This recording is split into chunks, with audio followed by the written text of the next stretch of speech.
Hello बच्चों, welcome to excellent mentors. तो आज के वीडियो में हम लोग बात करने वाले हैं आपका जो बोर्ड्स का पेपर आने वाला है क्लास 10th आईसीएसई का, उसी का जो बोर्ड्स ने स्पेसिमेन पेपर उस पे वेबसाइट पर आपके डाला था, उसी का सोल्यूशन मैं आज आपके लिए लेकर के आई हूँ। और ये हमारा आज फिजिक्स का पेपर रहने वाला है। ईयर 2024 का स्पेसिमेन पेपर का सोल्यूशन हम लोग आज के वीडियो में करेंगे। वीडियो स्टार्ट करने से पहले कुछ इन्फॉर्मेशन, अगर आप इस चैनल पर नए हैं तो प्लीज़ सब्सक्राइब दिस चैनल, क्योंकि हम लोग इस चैनल पे नॉट ओनली स्पेसिमेन पेपर, इसके बाद हम लोग प्रीवियस ईयर पेपर भी सॉल्व करवाएंगे। तो अगर आप इस चैनल से जुड़े रहेंगे तो आपको प्रीवियस ईयर पेपर के सोल्यूशन भी आपको इस चैनल पर देखने को मिलेंगे। तो चलिए शुरू करते हैं वीडियो। तो हमारा इसमें पहला क्वेश्चन क्या आया हुआ था? क्वेश्चन नंबर 1, कुछ एमसीक्यूज दिए हुए थे, अप्रॉक्स 15 एमसीक्यूज थे। तो पहला क्वेश्चन क्या था? A movement of couple has a tendency to rotate the body in an anti clockwise direction. Movement of couple क्या कर रहा है? बॉडी को किस डायरेक्शन में रोटेट कर रहा है? Anti clockwise. देखिए कुछ इस तरीके से, यहाँ से आपकी बॉडी ऐसे पाइवटेड है। एक्चुअली ये मूवमेंट ऑफ कपल है, तो ये इधर से भी रोटेट करेगा और इधर से भी रोटेट करेगा। अगर इस डायरेक्शन में रोटेट करता है तो उसको कैसे लिया जाता है? It is taken as positive. ठीक है। अगला क्वेश्चन क्या था? The kinetic energy of a given body depends on the. देखिए काइनेटिक एनर्जी का दो फॉर्मूला इसके लिए आपको याद होना चाहिए। पहला तो kinetic energy is equals to होता है हाफ mv स्क्वायर। एक और फॉर्मूला होता है आपका काइनेटिक एनर्जी का, it is p square by 2m। ये मोमेंटम के कॉन्टेक्स्ट में होता है और ये मास और वेलोसिटी के कॉन्टेक्स्ट में होता है। ठीक है। तो अब इसमें से देख लेते हैं इन दोनों में से क्या चीजें ऑप्शन में दी हुई है। पहला पोजीशन, वो तो हो नहीं सकता। सेंटर ऑफ ग्रेविटी हो नहीं सकता। सी ऑप्शन हमारा हो जाएगा मोमेंटम, क्योंकि देखिए यहाँ पे मोमेंटम से काइनेटिक एनर्जी रिलेट कर रही है। ठीक है। अगला देखिए क्या था हमारा question? For burning a coal in a thermo electric station the energy conversion takes place. देखिए थर्मो मतलब क्या होता है? हीट, एंड इलेक्ट्रिक मतलब इलेक्ट्रिसिटी। ठीक है। तो एनर्जी का कन्वर्जन कौन से प्रोसेस में हो रहा है? तो यहाँ पे पहला ऑप्शन है chemical to heat, then mechanical, उसके बाद क्या दिया है? Chemical to heat to mechanical to electrical. हाँ, ऑप्शन बी हमारा सबसे सही हो जाएगा, क्योंकि देखिए कोल में क्या होती है? केमिकल एनर्जी होती है, फिर उसको पावर प्लांट में क्या किया जाता है? जाके हीट करा जाता है, जिससे स्टीम प्रोड्यूस होती है। वो स्टीम क्या करती है? जो आपका टरबाइन होता है उसके फैंस को घुमाती है, यानी उसने किस में कन्वर्ट कर दिया? मैकेनिकल में। देन मैकेनिकल एनर्जी वही आपका जो डायनेमो होता है उसको किस में कन्वर्ट कर देता है? इलेक्ट्रिकल एनर्जी में। ठीक है। अगला क्वेश्चन क्या था? Nucleus of an atom consist of 146 neutrons and 95 protons. It decays after emitting an alpha particle. How many protons and neutrons are left in the nucleus after an alpha emission? देखिए इसके लिए आपको एक चीज मालूम होनी चाहिए। जैसे कोई भी एलिमेंट, सपोज हम ले ले रहे हैं x, ठीक है, तो नीचे के साइड यहाँ पर उसका क्या लिखा जाता है? Atomic number. ऊपर के साइड यहाँ पर क्या लिखा जाता है? उसका एटॉमिक मास। तो चलिए लिख लेते हैं। इसमें हमें क्वेश्चन में क्या दिया हुआ है? 95 प्रोटॉन, जितने प्रोटॉन्स होते हैं उतना ही हमारा क्या होता है? Atomic number. देन यहाँ पे न्यूट्रॉन और प्रोटॉन्स दिया है, तो इनको सम कर लेंगे। 146 एंड 95 प्लस करेंगे, हमारा कितना हो जाएगा? 241। ठीक है। तो ये हो गया हमारा मास नंबर। अब इसके बाद इसने क्या कहा है? यहाँ से एक अल्फा पार्टिकल का एमिशन हो रहा है। ठीक है। अगर इस प्रोसेस में यहाँ पर एक अल्फा पार्टिकल एमिट होगा तो क्या होगा? देखिए एक आपका नया न्यूक्लियाई बनेगा। ठीक है। उसमें अगर हम लोग को एक अल्फा पार्टिकल को एमिट कराना, देखिए अल्फा पार्टिकल क्या होता है? बेसिकली हीलियम का ही एटम होता है, ये होता है 2He4। ठीक है। तो अब इसमें से क्या करना पड़ता है? जब भी आपका अल्फा पार्टिकल एमिट हो तो आपको सिंपल सा क्या करना होता है? एटॉमिक नंबर में से 2 माइनस कर दीजिए और एटॉमिक मास में से 4 माइनस कर दीजिए, क्योंकि यहाँ पे दिख ही रहा है एटॉमिक नंबर में से 2 माइनस होगा और मास नंबर में से 4 सब्ट्रैक्ट होगा। तो अगर यहाँ से 2 सब्ट्रैक्ट हुआ तो ये क्या हो गया हमारा? 93, और इसमें से अगर हम लोग 4 सब्ट्रैक्ट करेंगे तो ये हमारा बन जाएगा 237। ठीक है। तो मेरा इससे क्या आ गया? जो एटॉमिक नंबर यानी कि मेरा नंबर ऑफ प्रोटॉन कितने हो गए? 93। ऑप्शन में देख लेते हैं कहाँ पे है 93। चलिए पहले ही ऑप्शन में मिल गया हमको। नंबर ऑफ प्रोटॉन्स कितने हैं हमारे? 93 एंड और किसी ऑप्शन में है नहीं तो यही हो जाएगा, न्यूट्रॉन निकालने की जरूरत नहीं है, आप चाहें तो निकाल के देख सकते हैं। उसके लिए जस्ट आपको 237 में से 93 को सब्ट्रैक्ट करना है, आपका आंसर क्या मिल जाएगा 144। ठीक है, अगला देख लेते हैं क्या क्वेश्चन आया था। ओके, असर्शन रीजन वाला क्वेश्चन था ये। देखिए बोर्ड ने पहली बार इस टाइप का क्वेश्चन आप लोगों में डाला है, क्योंकि इससे पहले जितने भी प्रीवियस ईयर के अगर आप पेपर देखेंगे तो उसमें कभी इस पैटर्न का क्वेश्चन आपको नहीं मिलेगा, असर्शन रीजन टाइप का।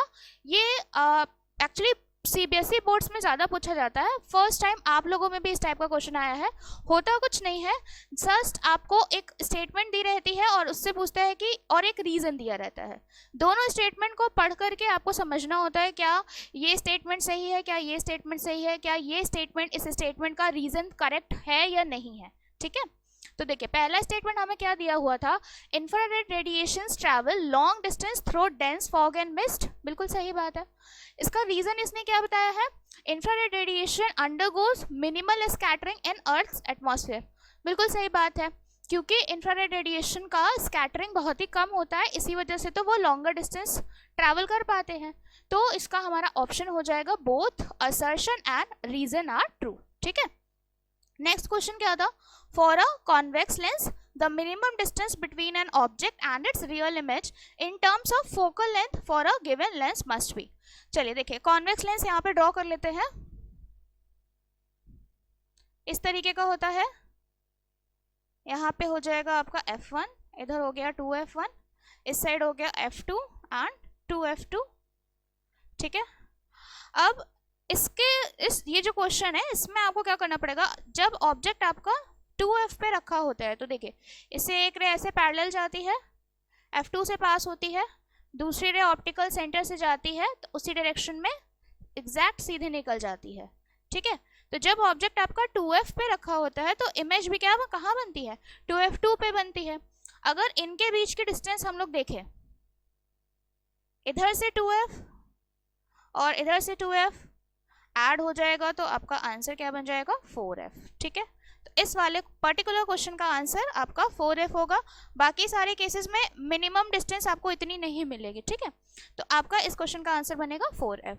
अगला क्वेश्चन क्या है, the sound waves x and y have same amplitude and same wave pattern but their frequencies are 60 Hz and 120 Hz respectively, then देखिए फ्रीक्वेंसी कम या ज़्यादा होने से क्या फ़र्क पड़ता है, फ्रीक्वेंसी भी आपकी एक साउंड की कैरेक्टरिस्टिक होती है। अगर फ्रीक्वेंसी ज़्यादा होगी किसी भी साउंड की तो वो साउंड हमें कैसी फील होगी, श्रिलर। ठीक है, अगर फ्रीक्वेंसी आपकी ज़्यादा है, और अगर फ्रीक्वेंसी कम है तो वो साउंड आपकी कैसे सुनाई देगी आपको, ग्रेव। ठीक है, तो इन दोनों में से आपकी सेकंड वाले की फ्रीक्वेंसी क्या है, ज़्यादा है। यहाँ देखिए 60 लिखा है, ये 120 है, तो ऑब्वियसली बात है 120 वाला 60 से ज़्यादा है, तो सेकंड वाली साउंड आपकी क्या होगी, श्रिलर होगी, और फर्स्ट वाली साउंड आपकी क्या हो जाएगी, ग्रेव। तो ऑप्शन बी इसका हो जाएगा करेक्ट। ठीक है, आगे देखते हैं अगला क्वेश्चन क्या था हमारा, vibrations produced in a body under the influence of periodic force. आप पीरियोडिक फोर्स कॉन्टिन्यूसली उस बॉडी के ऊपर लगा रहे हैं तो ये कौन से टाइप का वाइब्रेशन होता है, it is a forced vibration. ठीक है, अगला क्वेश्चन क्या है, ये ग्राफ बेस्ड क्वेश्चन है। Graph of voltage versus current for 4 different material is shown below, which of these 4 material would be used for making the coil of a toaster. ठीक है, देखिए टोस्टर का कॉइल बनाना है, that means आपको वहाँ पे heat ज़्यादा क्रिएट करनी पड़ेगी। हीट ज़्यादा क्रिएट करने के लिए आपने ये फॉर्मूला पढ़ा होगा, H is directly proportional to I² RT, यानी जो हीट एनर्जी होती है वो डायरेक्टली प्रोपोर्शनल होती है रेजिस्टेंस के। जितना ज़्यादा रेजिस्टेंस होगा उतना ज़्यादा ही हीट प्रोड्यूस होगी। तो ये V वर्सेस I ग्राफ में जिसका स्लोप सबसे ज़्यादा होगा उसी का रेजिस्टेंस सबसे ज़्यादा होगा। तो ये जो हमें P वाला दिख रहा है यहाँ पे, इसका खुद ही दिख रहा है आपको, यहाँ पे इसका स्लोप क्या है, सबसे ज्यादा है, इसकी वजह से P आपका आंसर इसमें करेक्ट होगा। ठीक है, अगला क्या क्वेश्चन दिया था हमें, according to the old convention the colour of the earth wire. तो अर्थ वायर का पहले हम लोग कलर क्या लेते थे, ग्रीन। ठीक है, Lenz law is based on the law of conservation of, तो लेंस लॉ कौन से लॉ ऑफ कंजर्वेशन पे बेस्ड है, it is based on the energy conservation. अगला क्वेश्चन क्या है, heat capacity of a body. Heat capacity क्या होती है, देखिए जैसे एग्जांपल आपकी ये एक ऑब्जेक्ट रखा है, इसका टेम्परेचर फिलहाल कितना है 26 डिग्री सेल्सियस। अगर आपको इस ऑब्जेक्ट का टेम्परेचर इंक्रीज करना है बाय 1 डिग्री सेल्सियस, यानी आपको इसको कितना बनाना है 27 डिग्री सेल्सियस, तो किसी भी ऑब्जेक्ट का टेम्परेचर 1 डिग्री सेल्सियस से रेज करने के लिए जितना हमको यहाँ से क्या देनी पड़ेगी, हीट, जितना भी अमाउंट ऑफ हम लोग उसको हीट देंगे वही उस ऑब्जेक्ट की क्या होती है, हीट कैपेसिटी होती है। तो इसका आंसर हो जाएगा आपका the energy needed to raise the temperature of the body by 1 degree Celsius. Direct आपका डेफिनेशन बेस्ड क्वेश्चन था, ठीक है। अगला क्वेश्चन क्या था, the amount of heat energy required to melt a given mass of a substance at its melting point without rise in its temperature. बिना rise in temperature के है तो ये तो हमारी क्या होने वाली है, लेटेंट हीट ऑफ फ्यूजन, ठीक है। मतलब आपका टेम्परेचर बिना राइज करे आपको मेल्ट करना है, तो ये आपका हो जाएगा लेटेंट हीट ऑफ फ्यूजन। और यहाँ पे गिवन मास दिया है, मास स्पेसिफाई नहीं किया है। अगर आपको मास स्पेसिफाई कर देता है, सपोज कह देता यूनिट मास, यूनिट मास अगर यहाँ पे स्पेसिफाई कर देता तो उस कंडीशन में आपका यहाँ पर लेटेंट हीट ऑफ फ्यूजन नहीं होता, specific latent heat of fusion होता। बट यहाँ पे गिवन मास लिखा है इसलिए आपका आंसर हो जाएगा लेटेंट हीट ऑफ फ्यूजन, ठीक है। अगला क्वेश्चन क्या था, when a ray of light enters from a denser medium to a rarer medium. देखिए ये क्या होता है, जब आपकी लाइट, सपोज ये डेंसर मीडियम है, लेट अस से ग्लास, और ये आपका रेयरर मीडियम क्या है, एयर है, ठीक है। डेंसर टू रेयरर मीडियम में जा रही है तो ये क्या होती है, नॉर्मल से अवे हो जाती है, ठीक है। चलिए ऑप्शन देख लेते हैं। The light bends towards the normal, नहीं हो सकता। The speed of light increases, हाँ ये हो जाएगा। देखें, क्योंकि जब light denser to rare medium में जाती है तो उसकी स्पीड भी बढ़ती है, जिसकी वजह से वो नॉर्मल से दूर भागती है, नॉर्मल से अवे होती है। तो ऑप्शन 2 आपका इसमें करेक्ट हो जाएगा, ठीक है।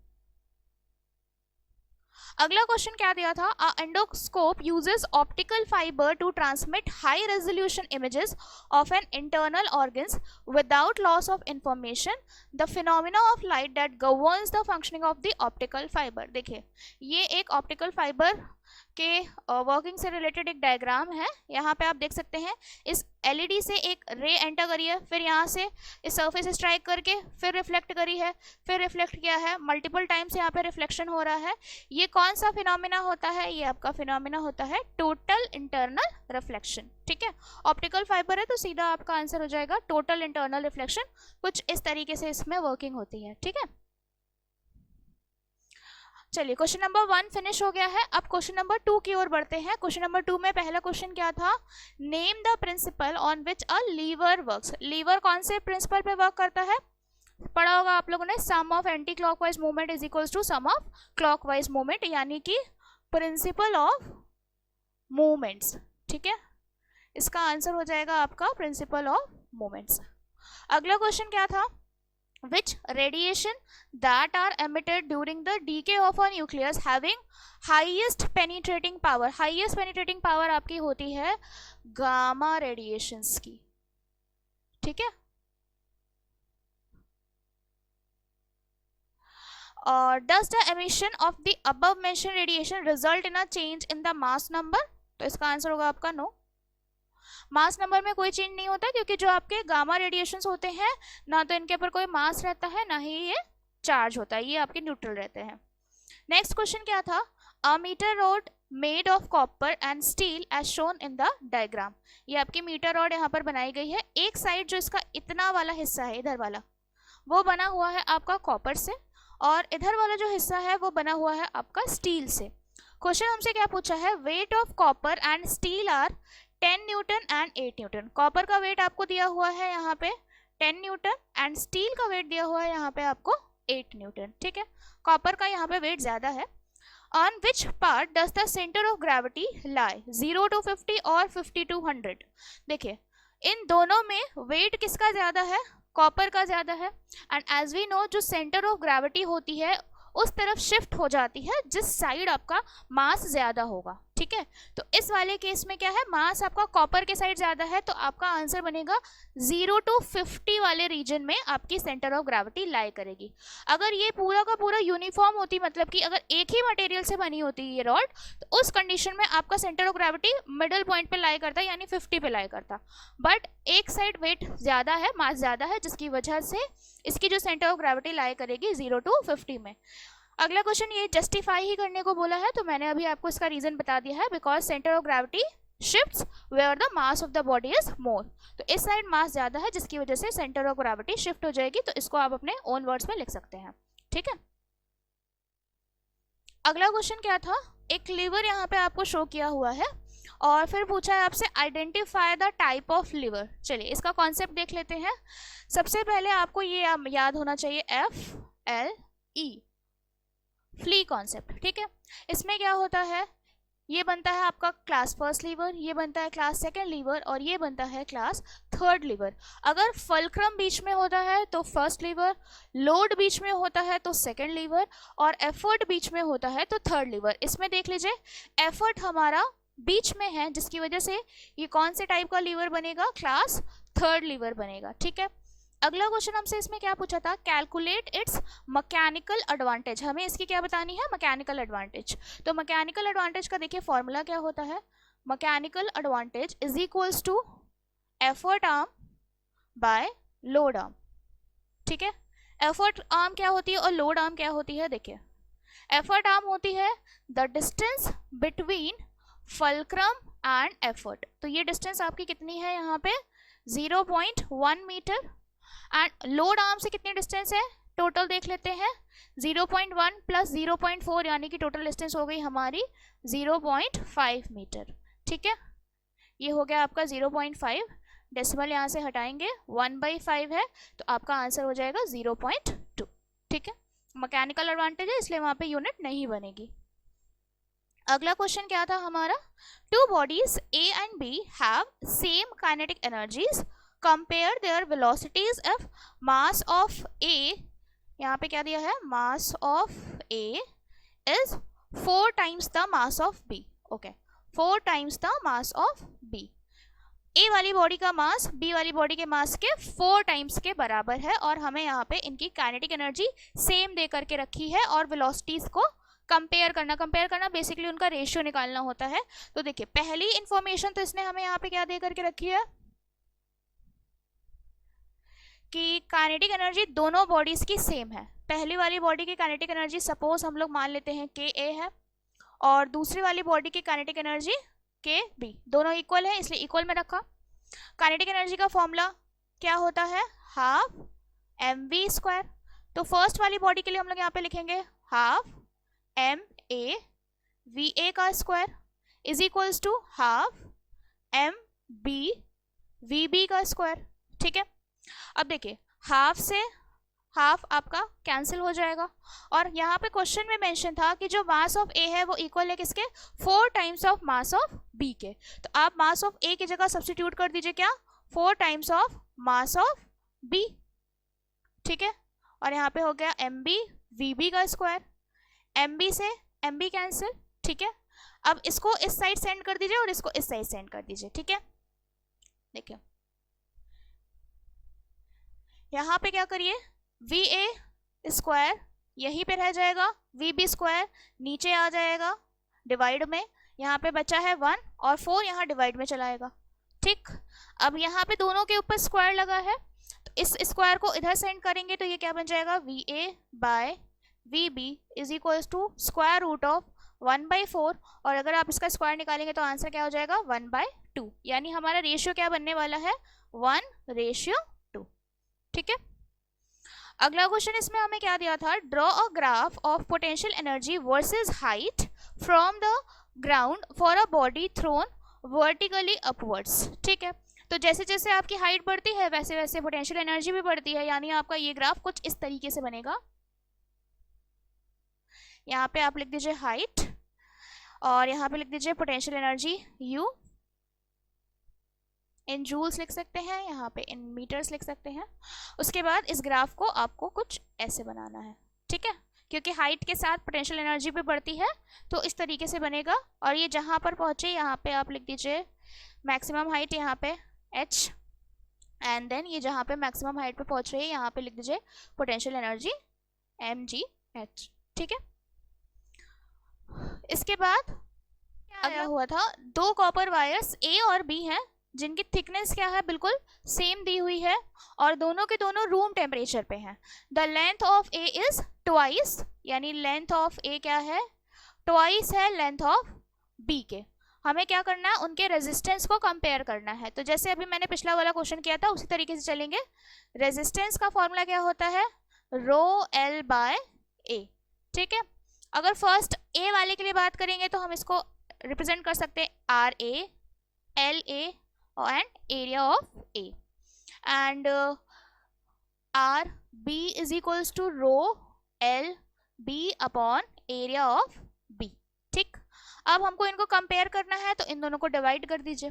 देखिए दोनों के दोनों मटेरियल कॉपर के बने हैं जिसकी वजह से इनकी रेजिस्टिविटी सेम होगी, ये दोनों आपके कैंसिल हो जाएंगे।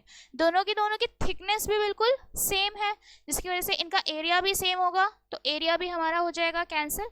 बचा क्या, लेंथ। तो इसने ये बोल के रखा है कि जो लेंथ है, देखिए अभी हमारा सिर्फ क्या बचा है, लेंथ वाला पार्ट बचा है।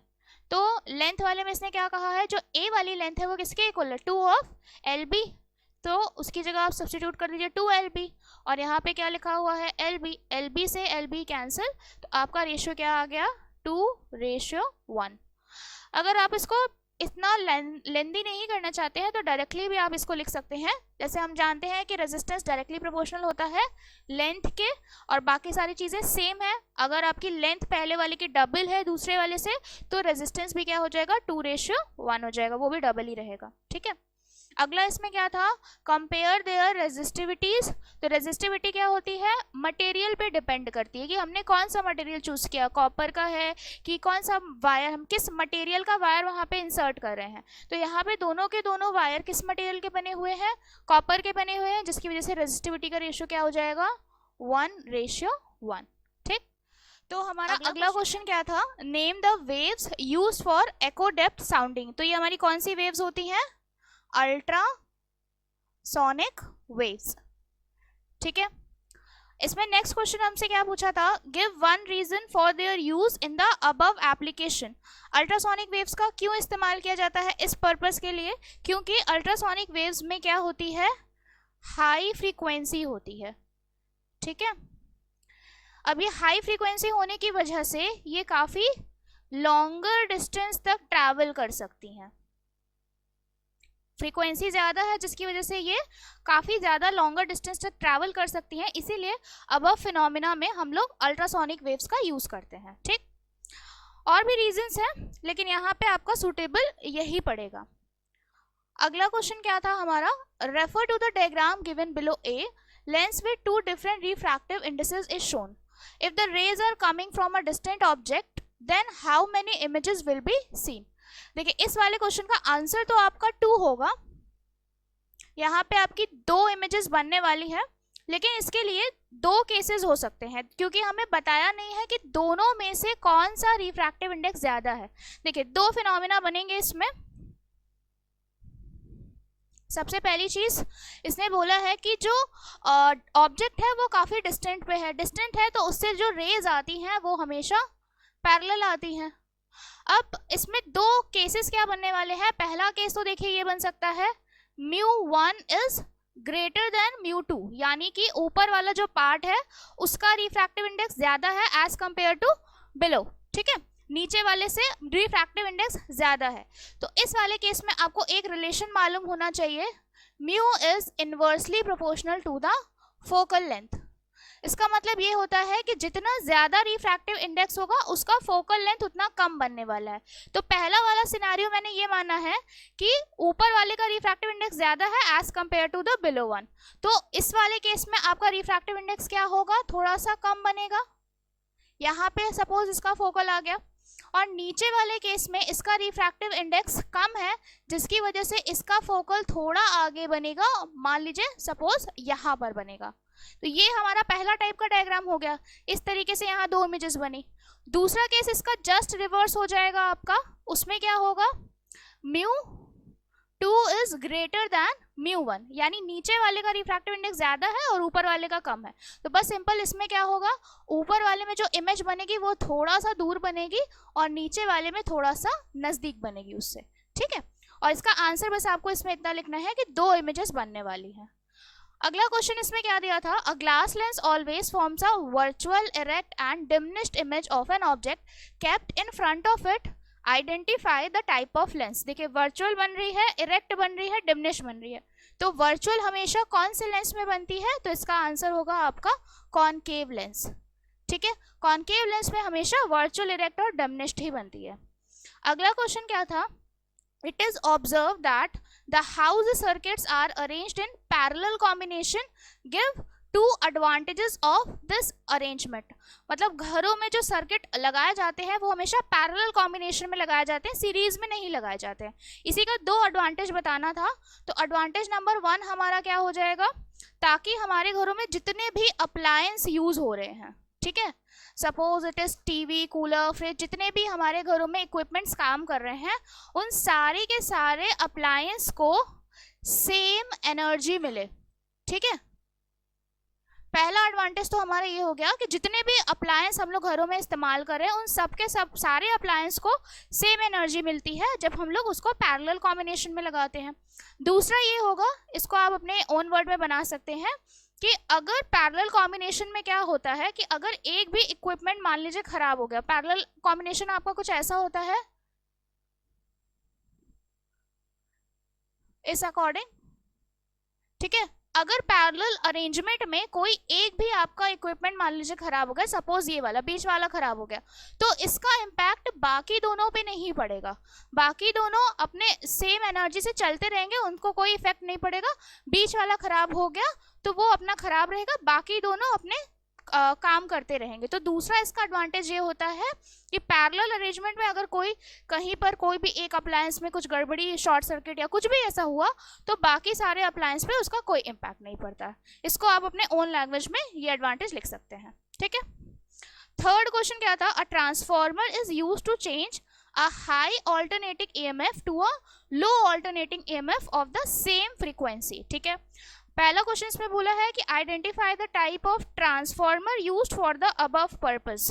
देखिए हाई टू लो जा रहे हैं, ज्यादा से कम जा रहे हैं, तो इसका ट्रांसफॉर्मर होता है आपका स्टेप डाउन ट्रांसफॉर्मर। क्वेश्चन से ही समझ में आ रहा है कि ज्यादा से कम की तरफ जा रहे हैं तो हमारा ट्रांसफॉर्मर कौन सा हो जाएगा, स्टेप डाउन ट्रांसफॉर्मर। इसके बाद नेक्स्ट पूछा है, state whether the turns ratio of the above transformer is equal to, greater than और लेसर देन 1। देखिए टर्न्स रेशियो क्या होता है, टर्न्स रेशियो का फॉर्मूला होता है n is equals to ns by np। ns क्या होता है, number of turns in secondary coil, और np क्या होता है, number of turns in primary coil. क्योंकि ये स्टेप डाउन है तो सेकेंडरी वाला जो होगा उसमें कम होगा और प्राइमरी वाले में क्या होगा, ज्यादा होगा। जब नीचे वाली वैल्यू ऊपर वाली वैल्यू से बड़ी होती है तो उसमें हमारा आंसर हमेशा क्या आता है, 1 से लेसर आता है, ठीक है। तो इस वाले पर्टिकुलर क्वेश्चन का आंसर हो जाएगा आपका लेस देन 1, ठीक। हाँ देखिए अगला क्वेश्चन क्या था हमारा, a solid of mass 60 gram at 100 degree Celsius is placed in 150 gram of water at 20 degree Celsius. The final steady temperature is 25 degree Celsius. Calculate the heat capacity of solid। और आपको specific heat capacity water की इसने दे करके रखी है। चलिए देख लें, पहले इसका आप क्वेश्चन समझिए, क्वेश्चन क्या कह रहा है। सपोज एक कंटेनर है जिसके अंदर थोड़ा सा पानी रखा हुआ है, ठीक है। पानी कितना रखा हुआ है, इसने बोला है 150 ग्राम। 150 ग्राम आपका वाटर है, तो मास ऑफ वाटर हम लोग यहाँ लिख देंगे कितना, 150 ग्राम। और इस पानी का टेम्परेचर कितना बताया है इसने, 20 डिग्री सेल्सियस। तो टेम्परेचर ऑफ वाटर हमारा कितना है, 20 डिग्री सेल्सियस। फिर इसने क्या किया, कोई एक पर्टिकुलर सॉलिड ले लिया, सपोज ऐसा था कुछ सॉलिड हमारा, ठीक है। इस सॉलिड का मास भी इसने कितना दे करके रखा है हमको, मास ऑफ सॉलिड इज 60 ग्राम, ठीक। और ये सॉलिड कितने टेम्परेचर पे है, सॉलिड का टेम्परेचर आपका है 100 डिग्री सेल्सियस। देखिए इसका टेम्परेचर ज़्यादा है, सॉलिड का टेम्परेचर ज़्यादा है और वाटर का टेम्परेचर कम है, तो हम अच्छे से जानते हैं जो हीट होती है वो हाई टू लो ट्रांसफ़र होती है, यानी कि इस सॉलिड से टेम्परेचर जो होगा थोड़ी बहुत हीट क्या होगी इस वाटर के अंदर ट्रांसफ़र होगी, जिसकी वजह से इस पूरे के पूरे सिस्टम का जो फाइनल टेम्परेचर बन रहा है वो कितना बन रहा है आपका 25 डिग्री सेल्सियस, ठीक है। ये इतना इंफॉर्मेशन हमें क्वेश्चन में दी हुई थी, इसी की हेल्प से हमें कैलकुलेट क्या करना है, calculate the heat capacity of the solid.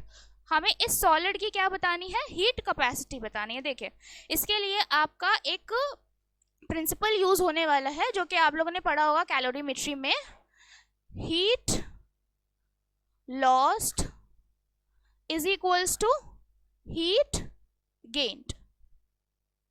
अगर आपका पूरा सिस्टम आइसोलेटेड होता है तो इसमें यही प्रोसेस लगती है कि जितना कोई भी सॉलिड हीट लॉस करेगा उतना ही दूसरा वाला सब्सटेंस क्या करेगा, हीट गेन करेगा, ठीक है। अब देखिए इसमें फॉर्मूला कौन सा अप्लाई करते हैं, आप लोगों ने पढ़ा होगा कैलोरीमेट्री में, mc डेल्टा टी। तो हीट लॉस्ट इसमें कौन कर रहा है, सॉलिड कर रहा है, तो इधर साइड सारी इंफॉर्मेशन हम लोग किसकी लिखने वाले हैं, सॉलिड की।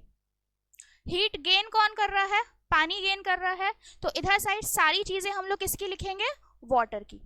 बस उसके बाद आपको ये वाला फॉर्मूला अप्लाई करना है, mc डेल्टा टी यानी कि ms and cs delta ts is equals to mw cw delta tw, ठीक है। अब देखिए मास ऑफ सॉलिड हमें कितना गिवन है, यहाँ पे 60 ग्राम प्लेस कर दीजिए, और यहाँ पे CS, ओके। देखिए ये यहाँ पे नहीं करना है आपको,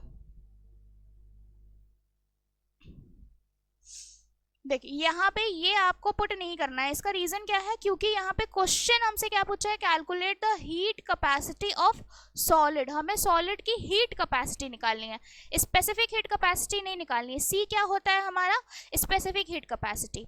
अब हम लोग ने ये भी पढ़ के रखा है m इंटू सी क्या होता है हमारा, स्पेसिफिक हीट कैपेसिटी होता है। आप लोग ने डेफिनेशन में पढ़ा होगा m into C is equals to specific heat capacity, तो ये दोनों ही मिला करके क्या है आपके स्पेसिफिक हीट कैपेसिटी है। तो C डैश S लिख लीजिए यहाँ पे, then delta TS is equals to MW CW delta TW। बस अब आपको इसके बाद सारी वैल्यूज पुट करनी है। देखिए ये आपको फाइंड करना है, तो इसको एज इट इज छोड़ दीजिए। Delta T of solid, delta T कैसे निकालते हैं, फाइनल टेम्परेचर में से इनिशियल टेम्परेचर को माइनस कर दीजिए, ठीक है।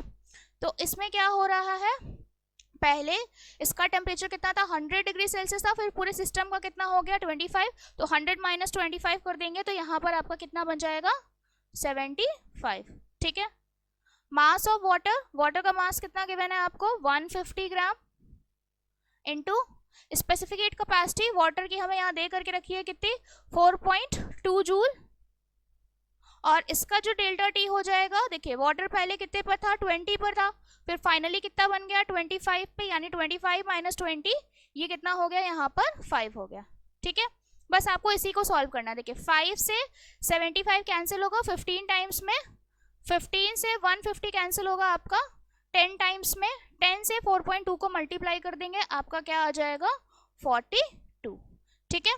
स्पेसिफिक हीट, यहाँ पे आपको हीट कैपेसिटी निकालनी है, तो हीट कैपेसिटी आपकी जूल में होती है, तो 42 जूल इज योर आंसर, ठीक है। आई होप आपको ये क्वेश्चन समझ में आया हो। इसके बाद अगला क्वेश्चन क्या दिया था हमें, what is a nuclear waste. Nuclear waste क्या होता है, देखिए जितने भी आपके न्यूक्लियर पावर प्लांट होते हैं वहाँ पे जितने भी रेडियो एक्टिव सब्सटेंस होते हैं उनसे क्या होता है, थोड़ा बहुत वेस्ट जनरेट होता है, उसी वेस्ट को हम लोग कहते हैं न्यूक्लियर वेस्ट। अब इसने बोला है कि state one method to dispose it safely. Dispose कैसे कर सकते हैं, देखिए एक मेथड होता है आपका डायरेक्ट डिस्पोजल मेथड। इसमें सिंपली क्या किया जाता है, डायरेक्ट डिस्पोजल मेथड में सिंपली उस वेस्ट को सॉइल के अंदर कुछ कंटेनर्स होते हैं उसी के अंदर डग करके उसको वहीं पे सो कर दिया जाता है। तो ये एक मेथड होता है डायरेक्ट डिस्पोजल मेथड। नहीं तो एक और मेथड भी होता है, उसमें क्या करते हैं हम लोग, जो मेरा वेस्ट निकल रहा है उस वेस्ट को रीयूज कर लीजिए, ठीक है, रीयूज करने से जो आपकी इलेक्ट्रिसिटी प्रोड्यूस होगी वो थोड़ी कम लेवल की होगी, बट एक रीयूज मेथड भी होता है, और यहाँ पे आपको एक ही लिखना था तो मैंने बता दिया है डायरेक्ट डिस्पोजल मेथड। ठीक है, आगे अगले क्वेश्चन पे बढ़ते हैं। अगला क्वेश्चन क्या आया था हमारा, ये देखिए फिगर बेस्ड क्वेश्चन आया हुआ है। The diagram below shows a fish in the tank and its image seen in the surface of water. तो ये आपकी फिश इधर है, थोड़ा सा आई थिंक आपको दिख रहा हो, काफी ब्लर इमेज है ये। फिश यहाँ पर है और इसकी जो इमेज है वो यहाँ पर बन रही है। ठीक है, तो सिंपली इसका रीजन तो एक ही होता है, अगर आपको थोड़ा सा जब भी light rare to denser medium में जाती है जिसकी वजह से हमको जो ऑब्जेक्ट की इमेजेस होती हैं वो थोड़ा सा रेज्ड नजर आती हैं, तो ये फिनोमिना आपका कौन सा होता है, रिफ्रैक्शन ऑफ लाइट। ठीक है, रिफ्रैक्शन की वजह से यहाँ पे ऐसा आपको नजर आता है, वही आपको यहाँ पे लिखना था, name the phenomena responsible for the formation of this image. ठीक है, अगला क्वेश्चन यहाँ पे क्या आया हुआ था, ओके, कंप्लीट द रे डायग्राम। देखिए इसमें कैसे कंप्लीट करेंगे आप, ये आपका यहाँ पे 90 डिग्री पे है, ये 45 है, ये 45 है। ठीक, अब यहाँ पे एक रे ऐसे परपेंडिकुलर गिरी है, सीधा इसको आगे और एक्सटेंड कर दीजिए, यहाँ पे 90 है तो इस साइड भी आपका 90 होगा, इधर 90, इधर 45, तो इधर कितना हो जाएगा, 45 ही हो जाएगा। ठीक है, अब यहाँ पे जैसे ही दूसरे सरफेस पे गिरती है हमें वहां पे क्या ड्रॉ करना होता है, वहां पे नॉर्मल ड्रॉ करना होता है। ठीक है, अगर इधर 45 है तो इस साइड भी कितना हो जाएगा, 45 हो जाएगा, क्योंकि ये 90 होता है, 90 से 45 इधर है तो इधर भी 45 हो जाएगा। हमारा एंगल ऑफ इंसिडेंस कितना है, 45 है, और 45 जो एंगल होता है वो क्रिटिकल एंगल से ज्यादा होता है। हमारा क्रिटिकल एंगल कितना होता है, it is 42 degree for glass air interface.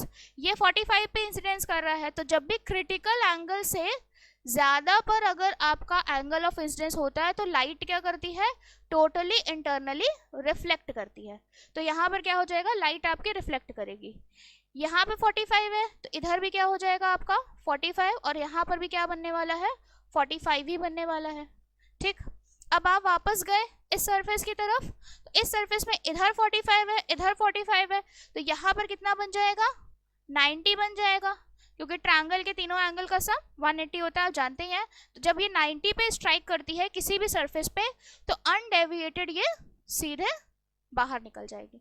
ठीक है, अगला क्वेश्चन हमारा इसमें क्या आया हुआ था, the refractive index of water is 1.33 at a certain temperature.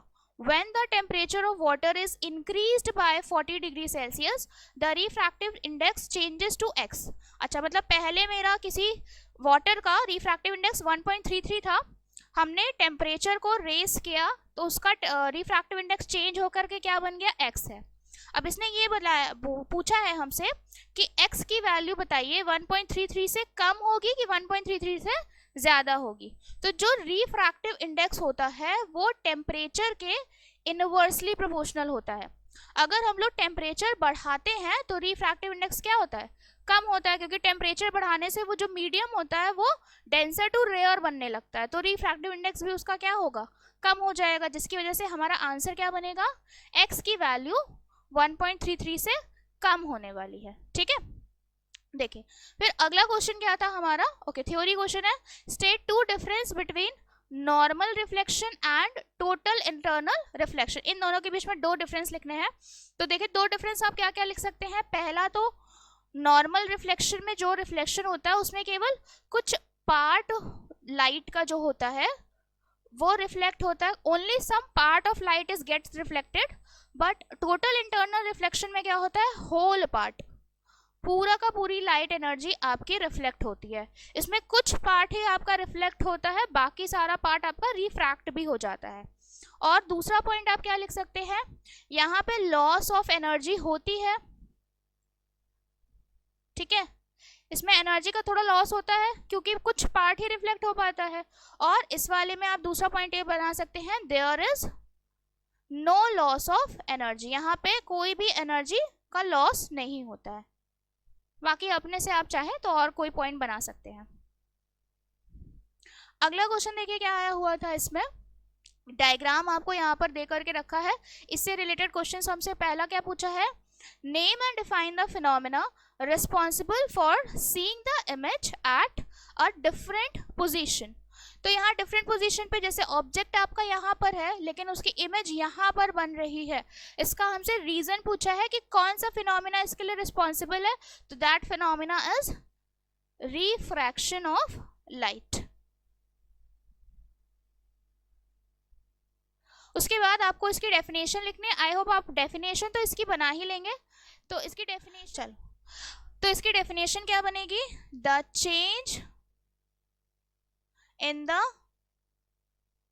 path of light when it passes from one medium to another। ठीक है, जब लाइट एक मीडियम से दूसरे मीडियम में ट्रैवल करती है तो उसके पाथ में थोड़ा सा शिफ्ट आता है, इसी फिनोमिना को हम लोग क्या कहते हैं? Refraction of light. अगला क्वेश्चन हमें इसमें क्या बोला था? State the effect on X when Y increases. ये जो एक्स है, मतलब ऑब्जेक्ट यहाँ पर है, इमेज यहाँ बन रही है, उनके बीच में ये जो शिफ्ट हुआ है, इस एक्स पर क्या इम्पैक्ट पड़ेगा अगर हम इस ये ग्लास ब्लॉक का जो थिकनेस है उसको बढ़ा दे। जैसे अभी इतना है, थोड़ा सा और बढ़ा के इतना बड़ा सा कर दे हम, ठीक है।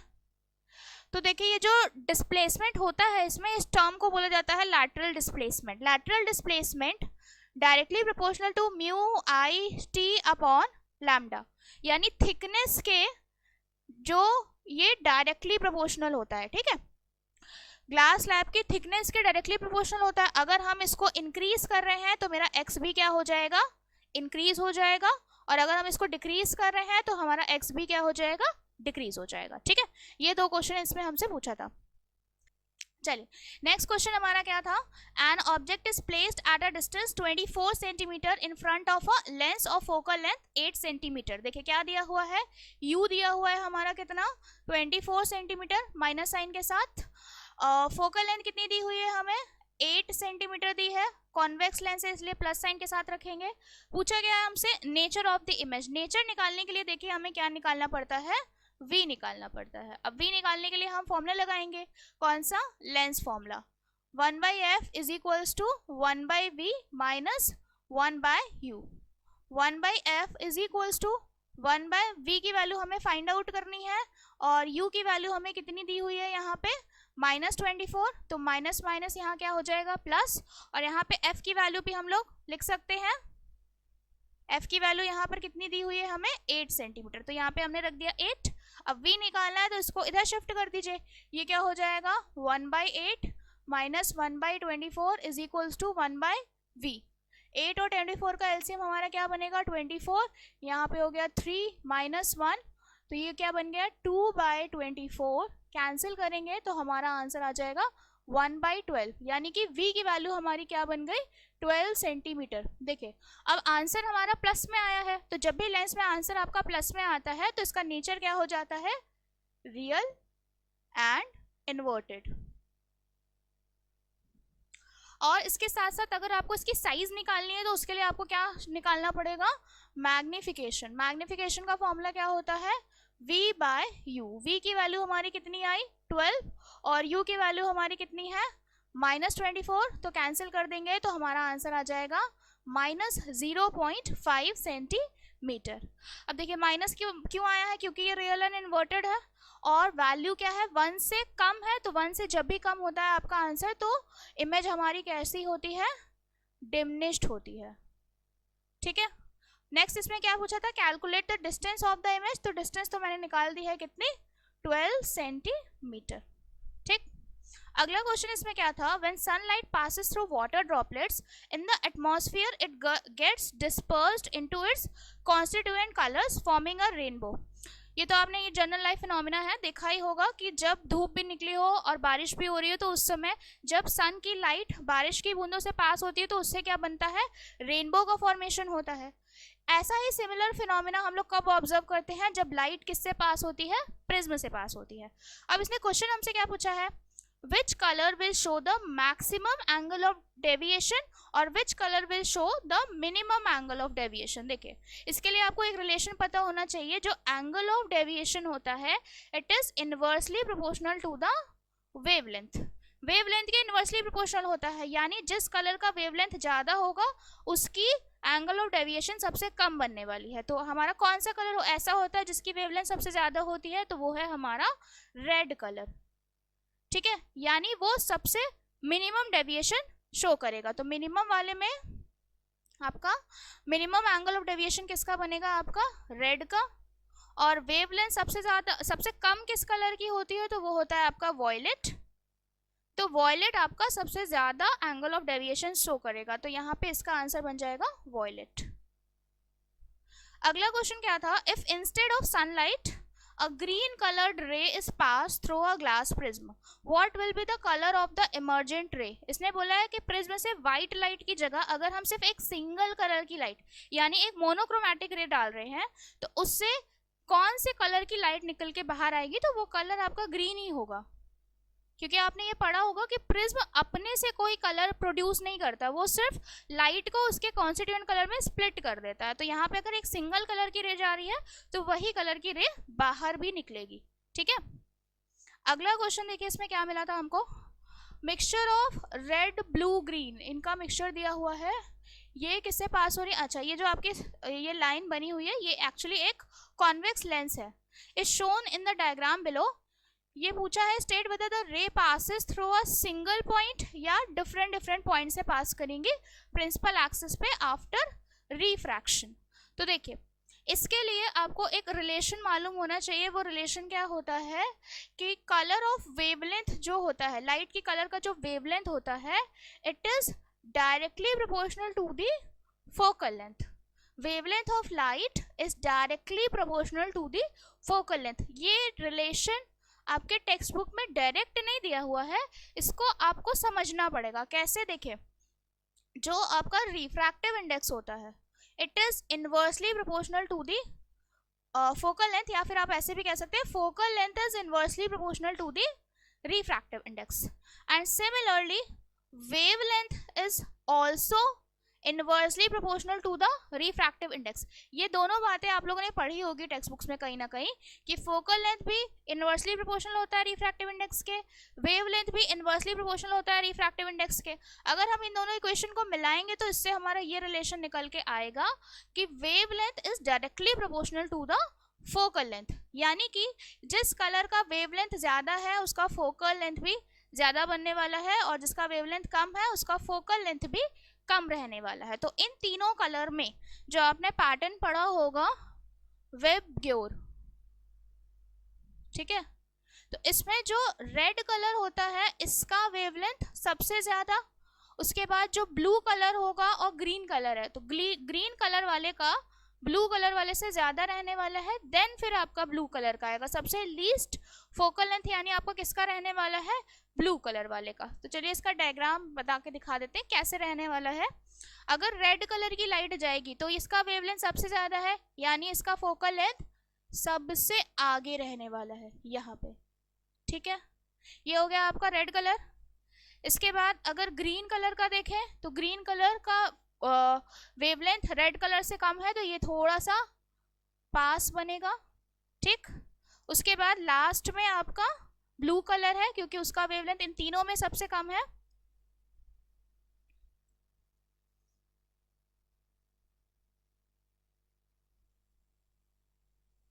देखिए ब्लू कलर का वेवलेंथ इन तीनों में सबसे कम है तो ये सबसे पीछे रहने वाला है। तो इस तरीके से आपका डायग्राम रहेगा, और इसमें पूछा है कि क्या वो डिफरेंट डिफरेंट पॉइंट से पास करेंगे, तो इसका आंसर हो जाएगा हाँ, वो डिफरेंट डिफरेंट पॉइंट से पास करेंगी, ठीक है।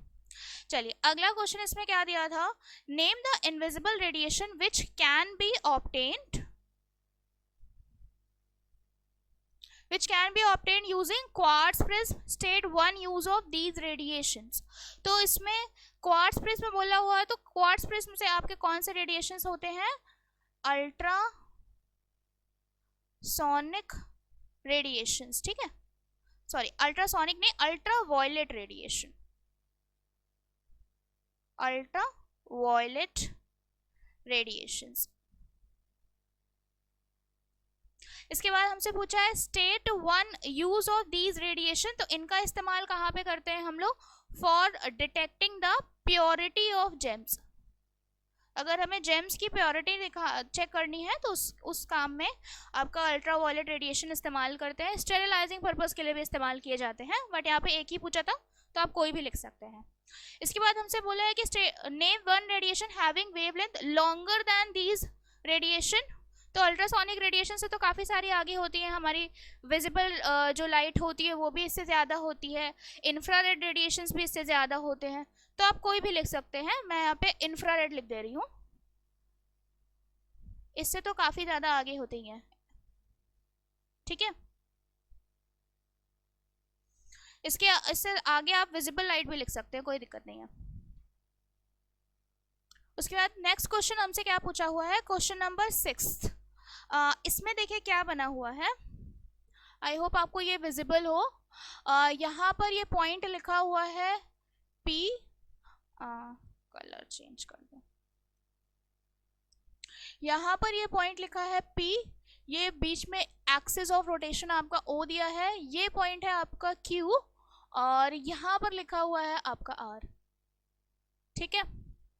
चलिए क्वेश्चन पढ़ लेते हैं। क्वेश्चन क्या दिया था, Sumit and Sachin went for a track and during the journey they visited a cottage, they suspended their bags to the 2 ropes hanging from P and Q, अच्छा, on a wheel capable of rotating around O.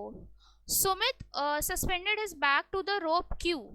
Sumit ने Q वाले रोप से अपने bag को suspend किया है, मतलब उसने Q वाले रोप से अपने बैग को लटकाया हुआ है। आगे क्या बोला है, Sachin suspended his bag from rope P, तो ये वाला बैग हमारा किसका है, सचिन का, ठीक।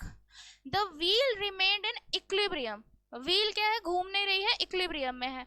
इक्विलिब्रियम में है तो आपको यहाँ समझ में आ गया होगा, यहाँ पे कौन सा कॉन्सेप्ट लग रहा है, प्रिंसिपल ऑफ मूवमेंट्स वाला।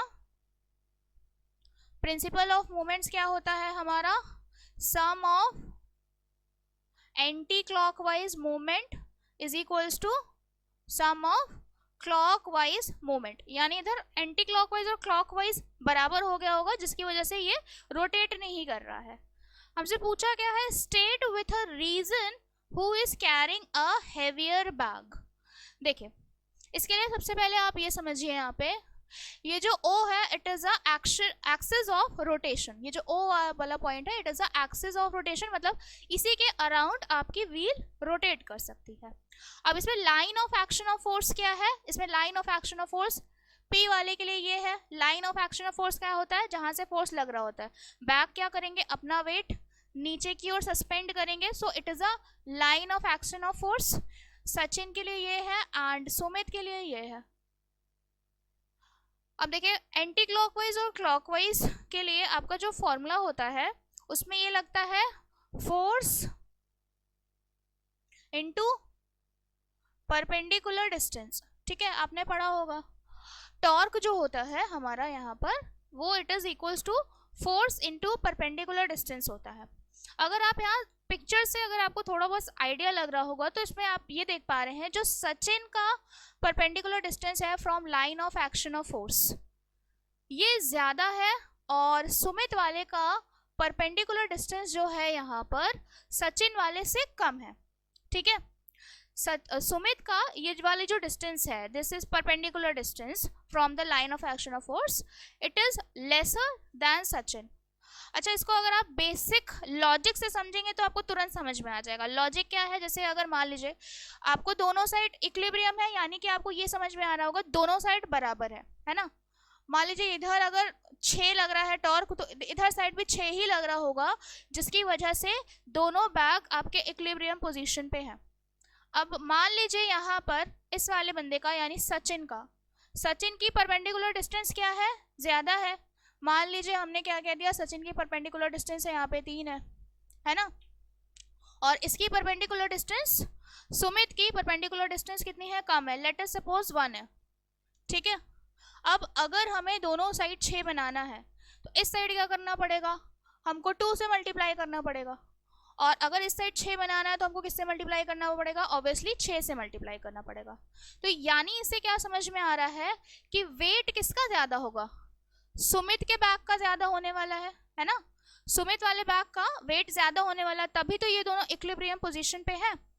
अगर आप लॉजिक से समझना चाहे तो एक ये लॉजिक आपका यहाँ पे काम कर सकता है, नहीं तो इसको डिराइव करके भी मैं बता देती हूँ। डेरिवेशन कैसे चलेगा,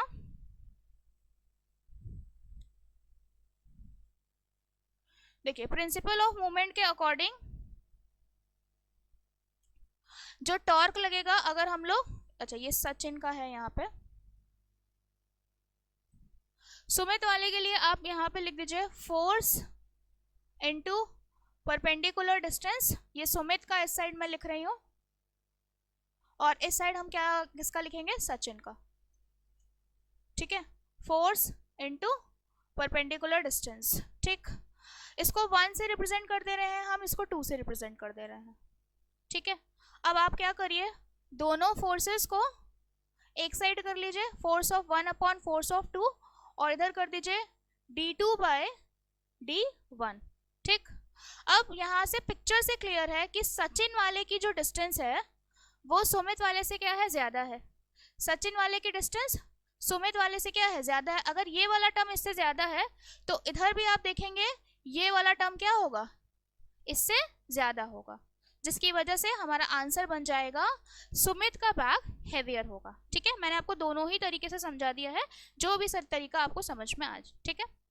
अगला क्वेश्चन क्या था, based on the principle of movements write a mathematical relation that can be used to determine the weight of Sachin's bag given that the weight of Sumit's bag is 18 kgf, ठीक है।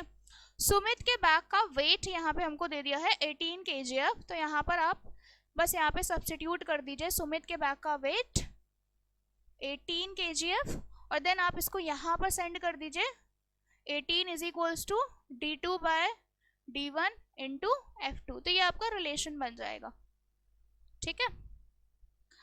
चलिए आगे हमसे फिर से एक नेक्स्ट डायग्राम बेस्ड क्वेश्चन है, पुली वाला।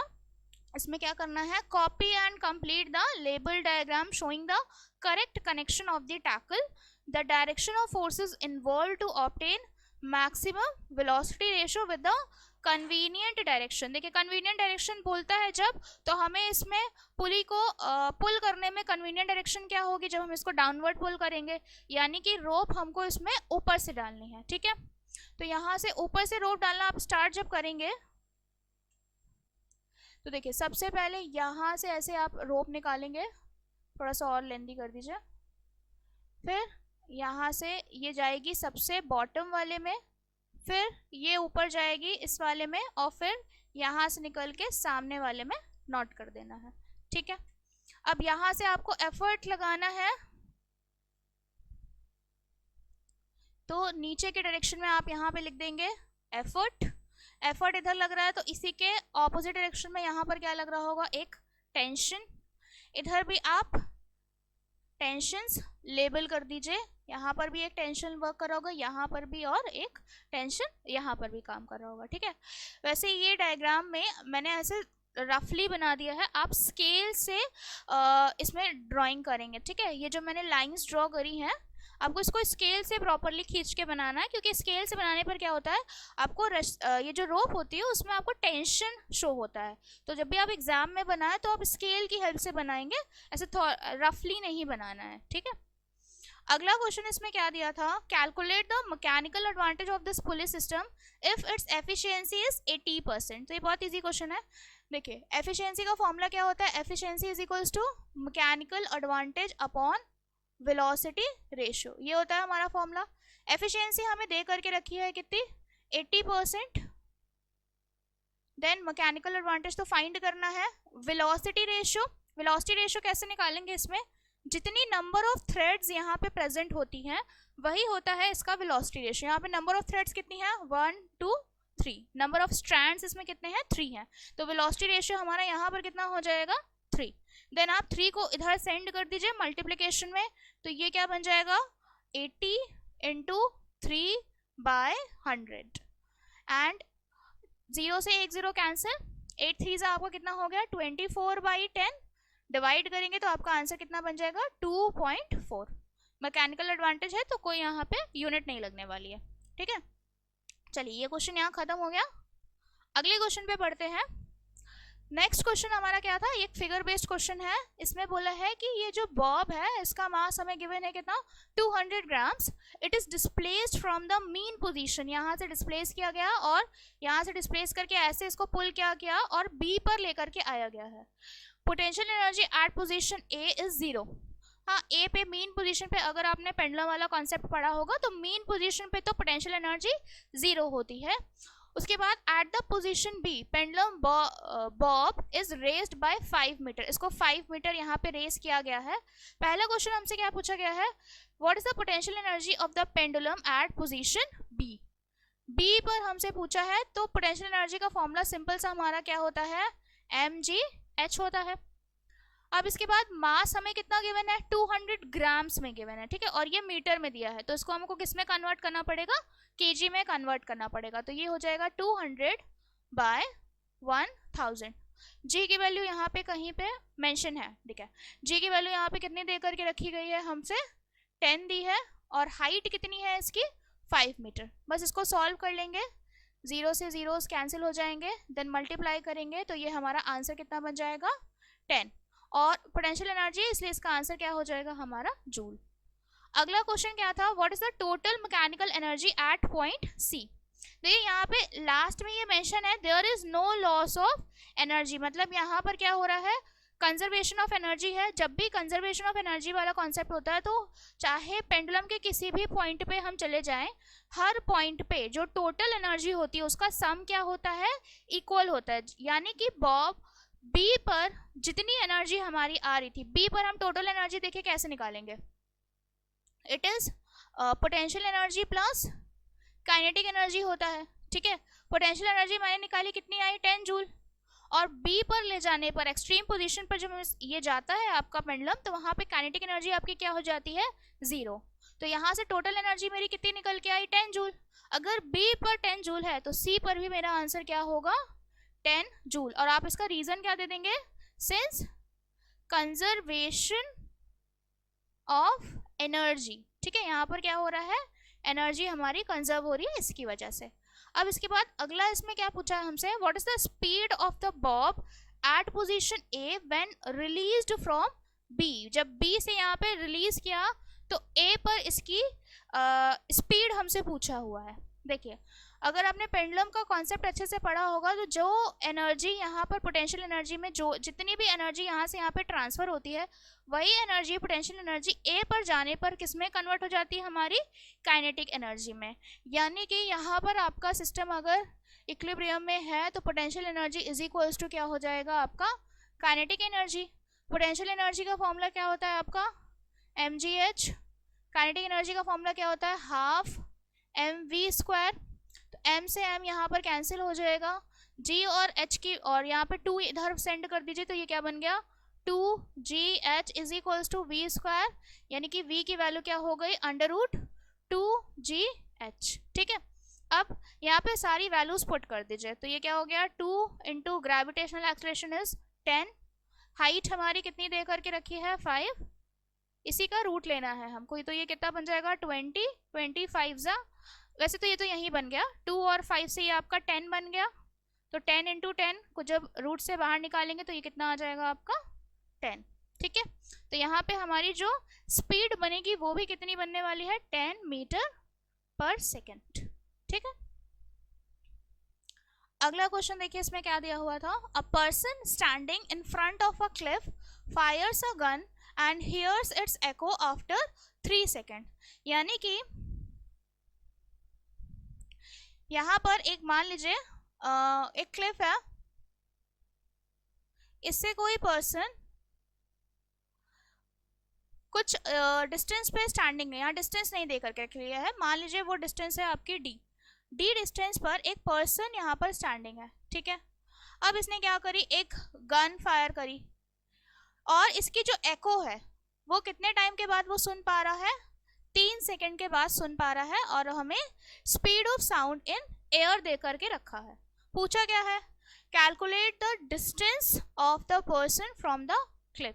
तो देखिए इसका फॉर्मूला क्या होता है, एको वाले केस में जो हमारा फॉर्मूला बेसिक यूज होता है speed is equals to 2d by T.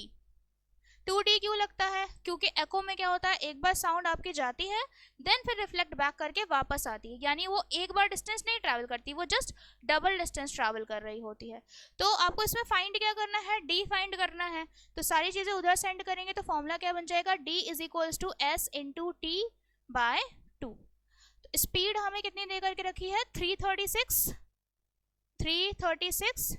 Time कितना लग रहा है, 3 सेकेंड अपॉन 2। 2 से इसको कैंसिल करेंगे तो ये कितना बन जाएगा, 1 टाइम्स जाएगा, 6 टाइम्स जाएगा, 8 टाइम्स जाएगा। ठीक है, अब आप इसको मल्टीप्लाई कर लेंगे तो कितना आ जाएगा, ये हो जाएगा आपका 504। ठीक है, 504 मीटर्स में आएगा क्योंकि डिस्टेंस पूछा है। अगला क्वेश्चन हमसे क्या दिया है, after moving a certain distance from a cliff he fires the gun again and this time the echo is heard 1.5 second later than the first। अच्छा, क्वेश्चन ये कह रहा है कि ये पर्सन यहां से थोड़ा डिस्टेंस आगे बढ़ गया। ठीक है, सेकेंड केस में बोला है कि इस पर्सन ने ये जो डिस्टेंस यहाँ पे हमारी कितनी आई थी 504, इससे थोड़ा सा ये और आगे बढ़ गया है और अब फिर से इसने गन फायर करी तो इसको इस बार जो एको सुनाई दे रही है वो 1.5 सेकेंड के बाद सुनाई दे रही है, यानी पहले 3 सेकेंड के बाद सुनाई दे रही थी, अब इसमें 3 सेकेंड में 1.5 सेकेंड और, यानी कि अब इसको 4.5 सेकेंड के बाद ये एको सुनाई दे रही है। अब इसने पूछा है calculate the distance moved by the person, यानी ये जो डिस्टेंस इसने ट्रैवल करी है, let us suppose x distance जो उसने ट्रैवल करी है, हमें उसकी वैल्यू निकालनी है। देखिए फिर से वही सेम फॉर्मूला अप्लाई होगा, बस यहाँ पे आपको जो डिस्टेंस दिया हुआ है यहाँ पे आपको थोड़ा सा चेंजेस करनी पड़ेगी। देखिए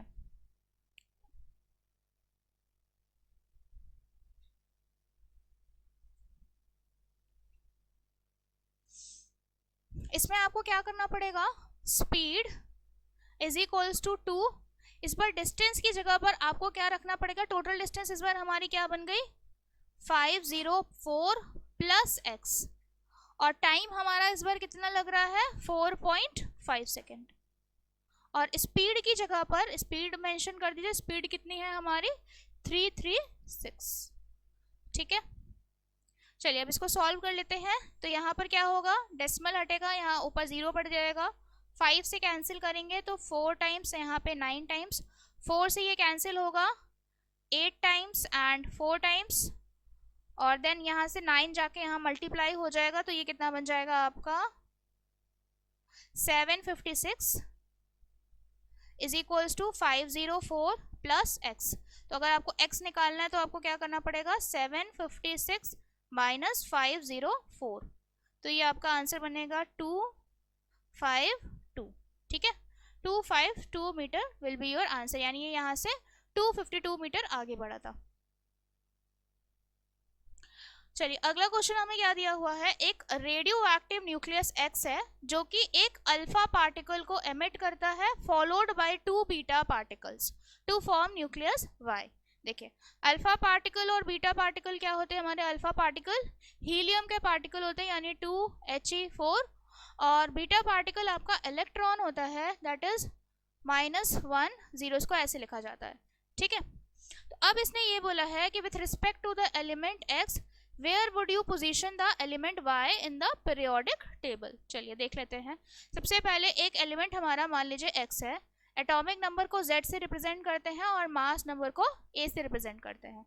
अब इसने क्या कहा है कि एक एलिमेंट हमारा बन रहा है, सपोज उसका नाम हम दे देते हैं z दे दीजिए। चलिए z कोई, क्योंकि जब भी इसमें कोई पार्टिकल निकलता है अल्फा हो या बीटा हो तो आपका न्यूक्लियस वो चेंज हो जाता है, एलिमेंट आपका चेंज हो जाता है वहां से।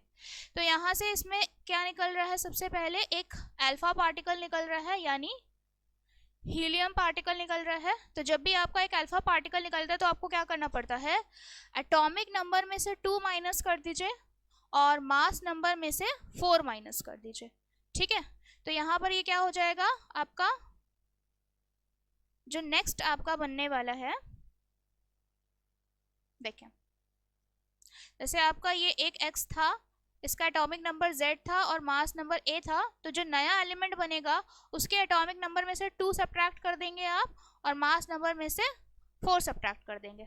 अब इसके बाद आगे इसने बोला है कि इस चेंज के बाद हमने क्या किया, 2 बीटा पार्टिकल निकाल रहे हैं। जब 2 बीटा पार्टिकल निकालते हैं तो उसमें क्या होता है, आपको एटॉमिक नंबर में 1 ऐड करना पड़ता है और मास नंबर सेम रहता है। देखिए क्योंकि इसका मास नंबर नेग्लेजिबल होता है, क्योंकि इलेक्ट्रॉन का पार्टिकल होता है, तो इलेक्ट्रॉन का पार्टिकल आपका मास नंबर उसका नेग्लेजिबल ही होता है। तो इसमें सिर्फ एटॉमिक नंबर में चेंजेस करते हैं। तो जब भी एक बीटा पार्टिकल निकलेगा तो आपको उसमें क्या करना पड़ेगा, 1 ऐड करना पड़ेगा। लेकिन यहाँ पे क्या निकल रहा है, 2 बीटा पार्टिकल निकल रहा है। जब 2 बीटा पार्टिकल निकलेगा तो आपको यहाँ पे क्या करना पड़ेगा, 2 ऐड करना पड़ेगा। तो जब लास्ट एलिमेंट हमारा क्या बन रहा है, यहाँ पे y बन रहा है, तो y में क्या होगा, इसमें जब 2 ऐड करेंगे, -2 में जब +2 ऐड करेंगे तो वापस हमें क्या मिल जाएगा, z मिल जाएगा, और ये तो एज इट इज सेम रहेगा। ठीक है, यानी इससे हमें क्या समझ में आ रहा है, x से जब y में ट्रांसफॉर्मेशन हो रहा है तो मेरा एटॉमिक नंबर वापस से हमें क्या मिल जा रहा है, वही मिल जा रहा है। ठीक है, चलिए क्वेश्चन पढ़ लेते हैं। क्वेश्चन क्या था, with respect to the element x where would you position the element y in the periodic table. तो पीरियोडिक टेबल में जितने भी एलिमेंट्स रखे गए हैं वो रखे गए हैं according to their atomic number, but इसमें जो ट्रांसफॉर्मेशन हुआ है उससे हमारा एटॉमिक नंबर वापस से वही सेम चला आया है, जिसकी वजह से इनकी पोजीशन क्या होगी, पीरियोडिक टेबल में सेम पोजीशन होगी। ठीक है, इनकी पोजीशन सेम हो जाएगी बिकॉज इनका एटॉमिक नंबर सेम है, मास नंबर डिफरेंट डिफरेंट है, एटॉमिक नंबर सेम है। अगला क्या बोला है, what is the general name of the element given x and y। इनका जनरल नेम क्या बनने वाला है, तो दीज आर आइसोटोप्स। आपने पढ़ा ही होगा कि ऐसे एलिमेंट जिनका एटॉमिक नंबर सेम होता है but mass number different different होता है उनको हम लोग क्या कहते हैं, आइसोटोप्स कहते हैं। इसके बाद अगला क्वेश्चन हमें क्या दिया था, if the atomic number of y is 80, y वाले का अगर एटॉमिक नंबर क्या है 80 है तो x का क्या होगा, दोनों का सेम ही दिख रहा है तो इसका भी एटॉमिक नंबर आपका क्या हो जाएगा, 80 ही हो जाएगा। ठीक है,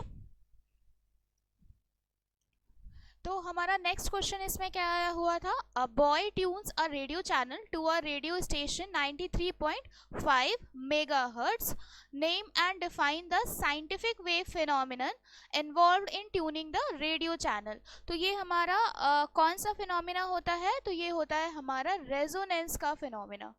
ठीक है, देखिए रेजोनेंस क्या होता है, जब सेम फ्रीक्वेंसी की साउंड वेव्स मिलती हैं, जैसे लेट अस से 2 ट्यूनिंग फोक हैं आपके, इसकी भी फ्रीक्वेंसी 30 हर्ट्ज है और इसकी भी फ्रीक्वेंसी एग्जाम्पल 30 हर्ट्ज है।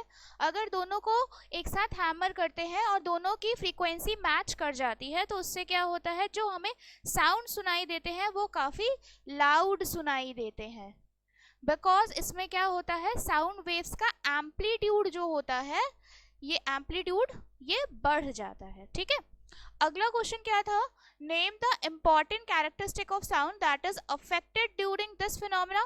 तो कौन सा फिनोमिना इसमें कौन सी कैरेक्टरिस्टिक साउंड की इसमें अफेक्ट होती है, तो दैट इज एम्पलीट्यूड। ठीक है, यहाँ पे जो एम्पलीट्यूड होता है वो लार्ज हो जाता है। देन नेक्स्ट इसमें क्या था, convert 93.5 megahertz to SI unit. इसको SI यूनिट में कन्वर्ट करना है, दैट मीन्स हमें इसको हर्ट्ज में कन्वर्ट करना है। तो मेगा ये जो होता है ये किसके लिए प्रीफिक्स होता है, ये होता है आपका 10 की पावर 6 के लिए होता है। तो बस आपको यहाँ पे क्या कर देना है, 93.5 इंटू 10 की पावर 6 हर्ट्ज आप ऐसे लिख देंगे तो ये आपका SI यूनिट में कन्वर्ट हो गया। ठीक है, आप चाहें तो इसको स्टैंडर्ड फॉर्म में भी इसका आंसर लिख सकते हैं।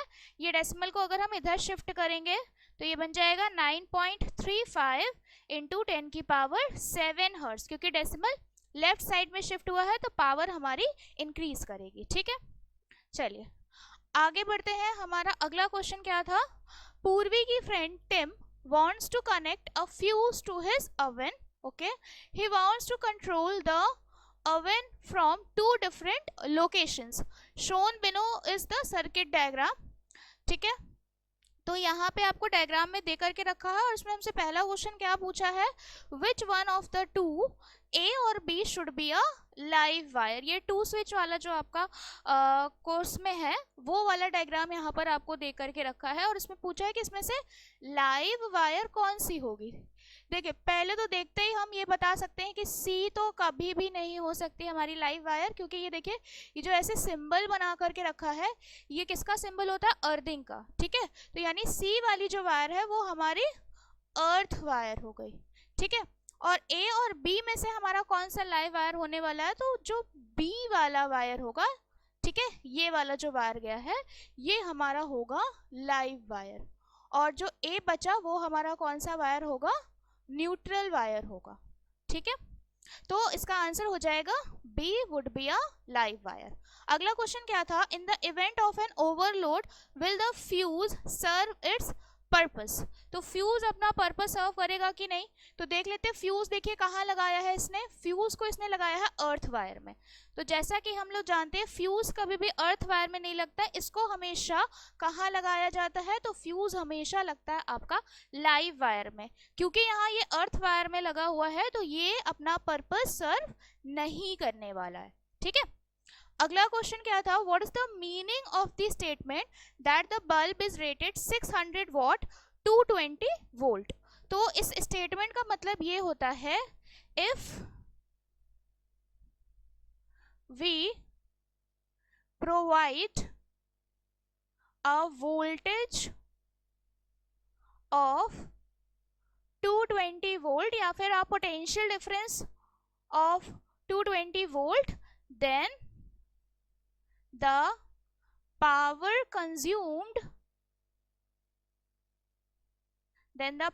consumed is 600 watt. अगर हम लोग इसमें 220 वोल्ट का पोटेंशियल डिफरेंस प्रोवाइड करने वाले हैं तो पावर हमें कितनी मिलेगी, 600 वॉट की मिलेगी, ठीक है। तो ये इसका आंसर बनेगा। अगला क्वेश्चन इसमें क्या था, copy and complete the diagram, complete the following nuclear reaction. Okay, so ये हमारी रिएक्शन दी हुई है और इसमें हमसे ये X वाला जो मिसिंग है इसको कंप्लीट करने को कहा गया है। तो अगर यहाँ पे देखें तो ये ऊपर वाला हमारा क्या होता है, इट इज एटॉमिक मास, और जो नीचे वाला नंबर लिखा होता है इट इज एटॉमिक नंबर। तो हम देख लेते हैं यहाँ से यहाँ में चेंजेस क्या हुई है। देखिए 86 था, इधर 84 हो गया, मतलब 2 डिडक्ट हुआ है।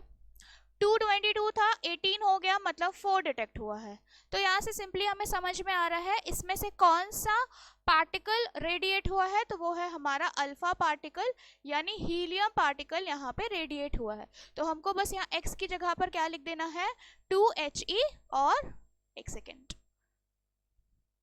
आपको लिखना पड़ेगा He2 और ऊपर लिख देना पड़ेगा 4, ठीक है। उसके बाद अगला क्वेश्चन था, what will be the effect on the radiation X emitted in the above reaction when it is allowed to pass through an electric field. यानी ये जो हमारा हीलियम पार्टिकल यानी अल्फा पार्टिकल है, इसको जब हम लोग किसी इलेक्ट्रिकल फील्ड में से पास कराएंगे तो क्या इम्पैक्ट पड़ेगा। तो देखिए कोई भी चार्ज पार्टिकल अगर वो होता है, ठीक है, जैसे कि ये हीलियम पार्टिकल हमारा पॉजिटिवली चार्ज पार्टिकल है, इसको किसी इलेक्ट्रिक फील्ड में से पास कराते हैं तो इसके ऊपर एक फोर्स लगता है, ठीक है। तो आपको सिंपली यहां पर लिखना पड़ेगा, it will move in the direction of electric field, ठीक है। ये इलेक्ट्रिक फील्ड की डायरेक्शन में ही आपका मूव कर जाएगा, जिस तरफ इलेक्ट्रिक फील्ड की डायरेक्शन होगी उसी डायरेक्शन में आपका ये चार्ज पार्टिकल मूव करने वाला है। हमारा नेक्स्ट क्वेश्चन क्या था, observe the given circuit diagram and answer the questions that follow. तो इसमें आपको पूरा एक सर्किट डायग्राम बना के दिया है। क्वेश्चन हमसे क्या क्या पूछा है, calculate the resistance of the circuit when the key के कंप्लीट द सर्किट, मतलब यहाँ पे हमको टोटल रेजिस्टेंस निकालना है। तो इसके लिए देखिए जैसे करंट हमेशा पॉजिटिव टू नेगेटिव जाती है, अगर करंट यहाँ से निकलेगी, let us suppose I current यहाँ से निकल रही है, तो जब वो इस पॉइंट पे पहुंचेगी तो वो 2 पार्ट में डिवाइड हो जाएगी। मान लीजिए यहाँ पे जा रही है I1 और इधर साइड आपकी जा रही है I2, ठीक है। तो अब हमको क्या, अगर करंट सेम फॉलो करती है। जैसे यहाँ पे इस वाले रेजिस्टेंस में भी I2 जाएगी और इस वाले रेजिस्टेंस में भी I2 जाने वाली है, यानी ये दोनों हमारे रेजिस्टेंस किस में हो गए, सीरीज में हो गए। जब सीरीज में होते तो उनको सिंपली हमें ऐड कर देना होता है, यानी कि हमारा यहाँ आंसर कितना बनेगा, 8 ओम बन गया। अब यहाँ पे इन दोनों में करंट क्या जा रही है, डिफरेंट डिफरेंट जा रही है। 8 ओम और 2 ओम वाले में करंट डिफरेंट डिफरेंट जा रही है, यानी ये दोनों हमारे किस में हो गए, ये दोनों पैरेलल में हो गए। अब पैरेलल में हो गए तो पैरेलल के लिए हमारा देखिए फॉर्मूला क्या होता है, 1 upon RP is equals to 1 by R1 plus 1 upon R2। ठीक है, तो R1 हमारा कितना है 2 ओम और R2 हमारा कितना है 8 ओम। यहाँ पे इसका एलसीएम ले लेंगे तो ये कितना बन जाएगा, 4 प्लस 1 यानी कि 5 बाई 8। इसको रेसिप्रोकल कर देंगे तो ये बन गया 8 अपॉन 5, यानी हमारा आंसर बन जाएगा 1.6 ओम। ठीक है, अब इसने टोटल बोला है तो यहाँ पे हमारा बैटरी का इंटरनल रेजिस्टेंस भी दे करके रखा है, तो वो भी यहाँ पर ऐड होने वाला है। तो हमारा जो टोटल रेजिस्टेंस बनने वाला है वो होगा R internal plus R external, यानी इंटरनल हमारा बैटरी का कितना दिया हुआ है 0.4 और एक्सटर्नल अभी कैलकुलेट किया 1.6, ऐड करेंगे तो हमारा आंसर बन जाएगा 2 ओम। ठीक है, तो ये पहले वाले क्वेश्चन का आंसर रहने वाला है आपका 2 ओम। अगला क्वेश्चन था calculate the current through 3 ohm resistance when the circuit is complete. जब सर्किट कंप्लीट हो रही है तो हमें 3 ओम वाले में से बताना है कितनी करंट पास हो रही है। सबसे पहले हम देख लेते हैं यहाँ पे टोटल करंट कितनी निकल रही है, तो उसके लिए हम फॉर्मूला लगाएंगे I is equals to EMF upon total resistance. EMF हमारा बैटरी का कितना दिया हुआ है यहाँ पे 4 वोल्ट और टोटल रेजिस्टेंस हमारा कितना आया अभी 2, इसको डिवाइड करेंगे तो हमारा आंसर कितना बन गया 2 ओम। टोटल करंट यहाँ से मिल गई। अब हमें ये बताना है कि 3 ओम वाले में से कितनी करंट पास हो रही होगी, बिकॉज यहाँ पे तो करंट डिवाइड हो रही है। तो अब देखिए यहाँ पे क्या होगा, हम लोग यहाँ पे जब भी करंट आपकी डिवाइड होती है तो उसमें आप क्या लिख सकते हैं कि यहाँ पे इस दोनों पॉइंट के अक्रॉस जो पोटेंशियल डिफरेंस होगा वो तो सेम होगा, अगर इस पॉइंट के अक्रॉस हम ऐसे बात करें, है ना। तो हम लेट अस सपोज यहाँ पे ऊपर के साइड V1, इसको V1 लिख लेते हैं और नीचे वाले को V2 लिख लेते हैं, दोनों क्या होंगे इक्वल ही होंगे। ठीक है, अब V1 है तो यहाँ पे ओम्स लॉ की हेल्प से I1 R1 आ जाएगा और V2 है तो यहाँ पे क्या आ जाएगा I2 R2 आ गया। अब मान लीजिए अगर करंट यहाँ से कितनी निकल रही है, अभी हमने कैलकुलेट किया 2 ओम, टोटल करंट हमारी 2 ओम है। हम मान लेते हैं कि यहाँ से जो करंट है I2 वाली, ये अगर I है तो ऊपर वाले में से कितनी जा रही होगी 2 माइनस I।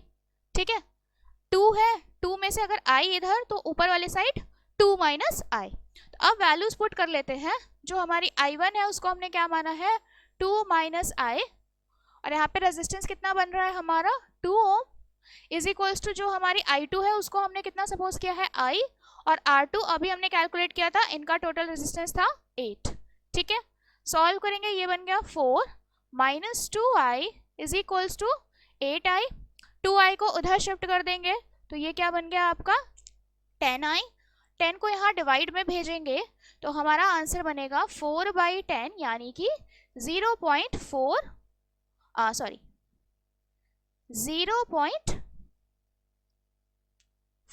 एम्पेयर। ठीक है, करंट है, यानी हमारा 3 ओम वाले में से कितनी करंट पास हो रही होगी 0.4 एम्पियर। अगर हमसे 2 ओम वाले में से पूछता तो बस 2 में से 0.4 एम्पियर माइनस कर देते, यानी कि यहाँ पे आंसर कितना आ जाता 1.6 एम्पियर की करंट ऊपर वाले रेजिस्टेंस में से पास हो रही है। यानी हमारे सेकंड क्वेश्चन का आंसर क्या बन गया 0.4 एम्पियर। ठीक है, चलिए अगला क्वेश्चन हमारा इसमें क्या दिया हुआ था, what mass of ice at 0 degree Celsius added to 2.1 kg water will cool it down from 75 degree Celsius to 25 degree Celsius, और स्पेसिफिक हीट कैपेसिटी वाटर की और यहाँ पे आपको लेटेंट हीट ऑफ आइस दे करके रखी है। ठीक है, चलिए इसमें आपको क्वेश्चन में ये कहा हुआ है कि आपका मान लीजिए ये जैसे एक कंटेनर है, इसके अंदर वाटर भर के रखा हुआ है, वाटर का मास भी आपको यहाँ पर भी दे करके रखा हुआ है, कितना है 2.1 kg, एंड देन इसमें कुछ आइस ऐड करी गई है। ठीक है, यहाँ पर इन्होंने कुछ आइस ऐड करी हुई है और ice will be at 0 degree Celsius, ठीक है। Will cool it down from 75 degree Celsius. ये 75 डिग्री सेल्सियस आपको किसका टेम्परेचर दे करके रखा है? पानी का, ठीक है। पानी आपका 75 डिग्री सेल्सियस पे है और बर्फ डालने से इसका जो टेम्परेचर है वो कहाँ पर पहुंच गया है? 25 डिग्री सेल्सियस पे पहुंच गया है, ठीक है। इतना क्वेश्चन ने हमको समझाया है। अब इसने ये पूछा है हमसे कि जो बर्फ इसमें ऐड करी गई है उसका मास क्या है, उसकी यहाँ पे इंफॉर्मेशन नहीं दी हुई है। तो देखिए जब भी इस टाइप का क्वेश्चन आता है तो उसमें क्या होता है, सबसे पहले देखिए ये जो आइस है ये क्या करेगी, सबसे पहले अपना स्टेट चेंज करेगी, ठीक है। सबसे पहले आइस क्या करेगी, आइस मेल्ट होगी और वो किस में कन्वर्ट होगी? वाटर में कन्वर्ट होगी, ठीक है। आपको ये मालूम होगा जब भी स्टेट चेंज होता है तो वहां पर कोई भी टेम्परेचर में राइज नहीं होता है, ठीक है। और सारी की सारी जितनी भी हीट एनर्जी होती है वो किसमें स्टोर हो जाती है? In the form of latent heat, ठीक है। उसके बाद फिर ये जो वाटर होगा, पूरा जो वाटर बन जाएगा आइस आपका, फिर उसका टेम्परेचर राइज होगा और देन वो पूरे सिस्टम का टेम्परेचर आपका बनेगा 25 डिग्री सेल्सियस बनने वाला है, ठीक है। तो इसके लिए आपको सबसे पहले याद होना चाहिए principle of calorimetry. Principle of calorimetry क्या कहता है? Heat lost is equals to heat gained, ठीक है। प्रिंसिपल ऑफ कैलोरीमेट्री हमारा क्या होता है? Heat lost is equals to heat gained. इसमें हमारा हीट लॉस कौन कर रहा है? तो इसमें हीट हमारा लॉस कर रहा है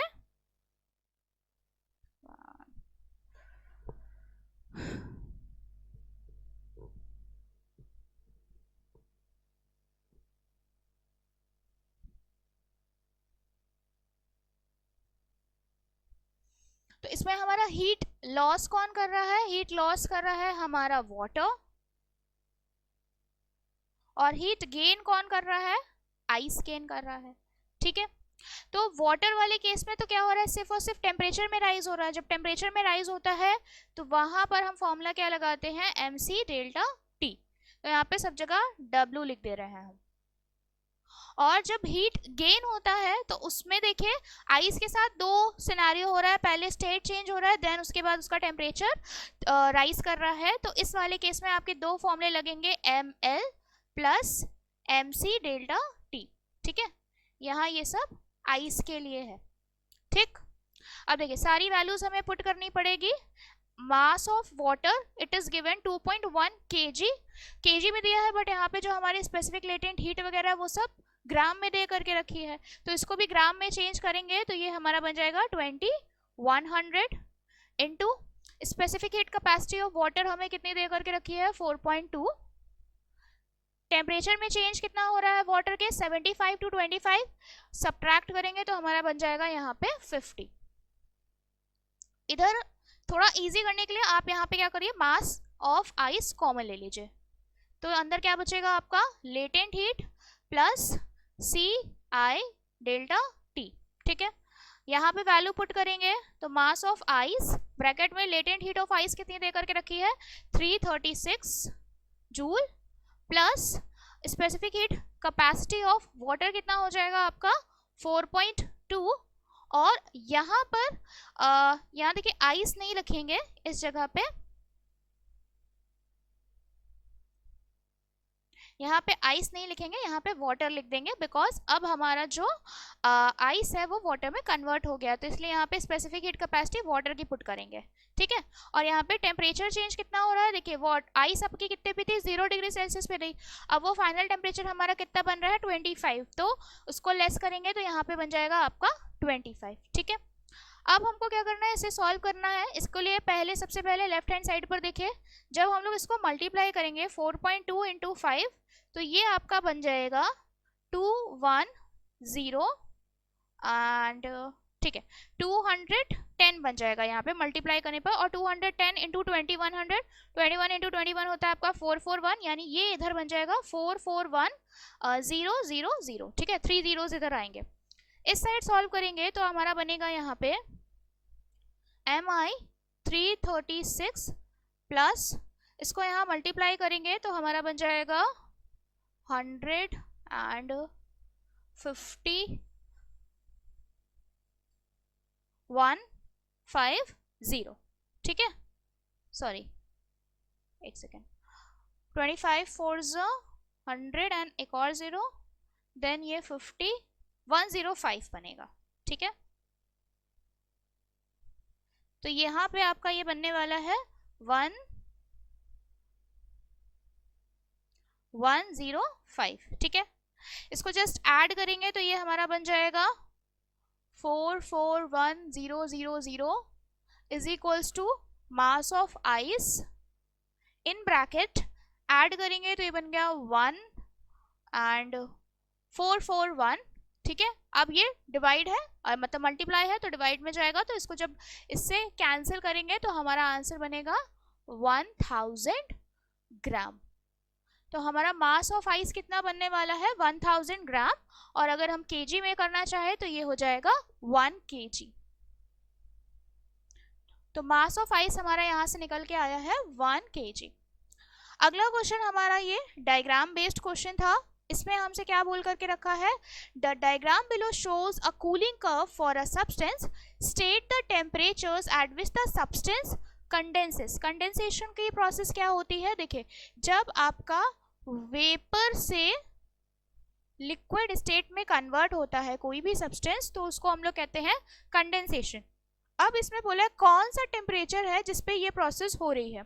देखिए कंडेंसेशन में क्या हो रहा है, आपका स्टेट चेंज हो रही है, तो जब भी स्टेट चेंज होती है तो उसमें आपका टेम्परेचर इंक्रीज डिक्रीज नहीं होता है। तो आप यहाँ पे देखिए ये वाली लाइन बिल्कुल इस टाइम एक्सिस के पैरेलल है, सॉरी टाइम एक्सिस, हाँ टाइम एक्सिस के ही पैरेलल है। तो इसमें हमें ये समझ में आ रहा है कि टेम्परेचर आपका 150 ही है, यानी इस वाले टेम्परेचर रेंज में आपका वेपर टू लिक्विड में चेंज हो रहा होगा, ठीक है। तो यहाँ पर आपका टेम्परेचर कितना हो जाएगा 150 डिग्री सेल्सियस। अगला क्वेश्चन पूछा था हमसे, the temperature range in which the substance is in liquid state. वो टेम्परेचर रेंज बतानी है जिसमें आपका सब्सटेंस जो है वो लिक्विड स्टेट के अंदर ही है। तो देखिए जब 150 वाले टेम्परेचर रेंज में यहाँ पे क्या हो रहा है, कंडेंसेशन हो रहा है, यानी कि यहाँ पर वेपर टू लिक्विड में कन्वर्जन यहाँ पे हो गया। फिर आप यहाँ पे देख रहे हैं टेम्परेचर थोड़ा सा फॉल हो रहा है, इट मीन्स यहाँ पर पहुंचने पर सारा का सारा वेपर आपका किस में कन्वर्ट हो चुका है, लिक्विड में कन्वर्ट हो चुका है, ठीक है। उसके बाद फिर यहाँ से आगे बढ़ेंगे तो यहाँ पर आने पर ये पूरी जो टेम्परेचर रेंज है यहाँ पर आपका जो भी सब्सटेंस रहा होगा वो किस में रहा होगा, लिक्विड वाले रेंज में ही रहा होगा। फिर यहाँ पर फिर से आपकी जो लाइन है वो टाइम एक्सिस के पैरेलल हो गई है, यानी यहाँ पे फिर से आपका जो भी सब्सटेंस रहा है वो लिक्विड से देन डिफरेंट स्टेट में चेंज हो रहा होगा, ठीक है। तो यानी कि ये वाली जो टेम्परेचर रेंज है 150 से 60 वाली, ये वाली टेम्परेचर रेंज आपकी हो जाएगी जिसमें आपका सब्सटेंस लिक्विड स्टेट में रहेगा, ठीक है, 150 टू 60 डिग्री सेल्सियस। इसके बाद इसमें एक और क्वेश्चन भी है, why do we prefer ice to ice cold water for cooling a drink. देखिए इसका रीजन है लेटेंट हीट की वजह से, ठीक है।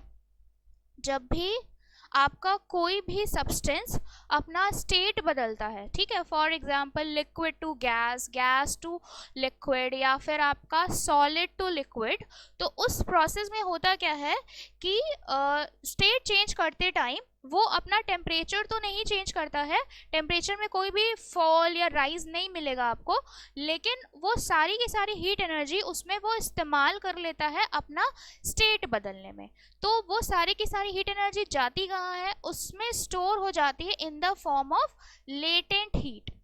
यानी कि ये जो आइस है और आइस कोल्ड वाटर है, आइस में आइस से आइस कोल्ड वाटर बना होगा, ठीक है, ice to ice cold water बना होगा, दोनों होंगे भले ही एट 0 डिग्री सेल्सियस पर, लेकिन आइस से आइस कोल्ड वाटर बनने में उसने कुछ ना कुछ अमाउंट ऑफ हीट एनर्जी अपने अंदर स्टोर कर ली होगी, यानी इस आइस कोल्ड वाटर में एक्स्ट्रा अमाउंट ऑफ हीट होगी इन the form of latent heat, ठीक है, हिडन फॉर्म में उसमें स्टोर होगी। इसीलिए यहाँ पर extra amount of heat energy होने की वजह से हम लोग आइस को ज़्यादा प्रेफर करते हैं as compare to ice cold water, क्योंकि इसमें ज़्यादा हीट एनर्जी होती है। ठीक है, चलिए बढ़ते हैं हमारे अगले क्वेश्चन पे। A magnet is released along the axis of a copper coil as shown in the diagram. ठीक है, state the polarity at the top end of the coil when the magnet leaves the coil. Okay, जब magnet coil को leave कर रहा है, यहाँ पे क्या कर रहा है, कॉइलिंग करी गई है यहाँ पर और मैग्नेट को ऐसे गिराया जा रहा है। तो जब मैग्नेट लीव करेगा यानी यहाँ पर आएगा, यहाँ पर उसका कौन सा पोल है, नॉर्थ, और इस साइड है यहाँ पे साउथ पोल। तो जब ये लीव करने लगेगा तो हम लोग जानते हैं अकॉर्डिंग टू लेंस लॉ ये उसी रीजन को अपोज करता है जिसकी वजह से ये प्रोड्यूस होता है ना, हम लोगों ने पढ़ा है।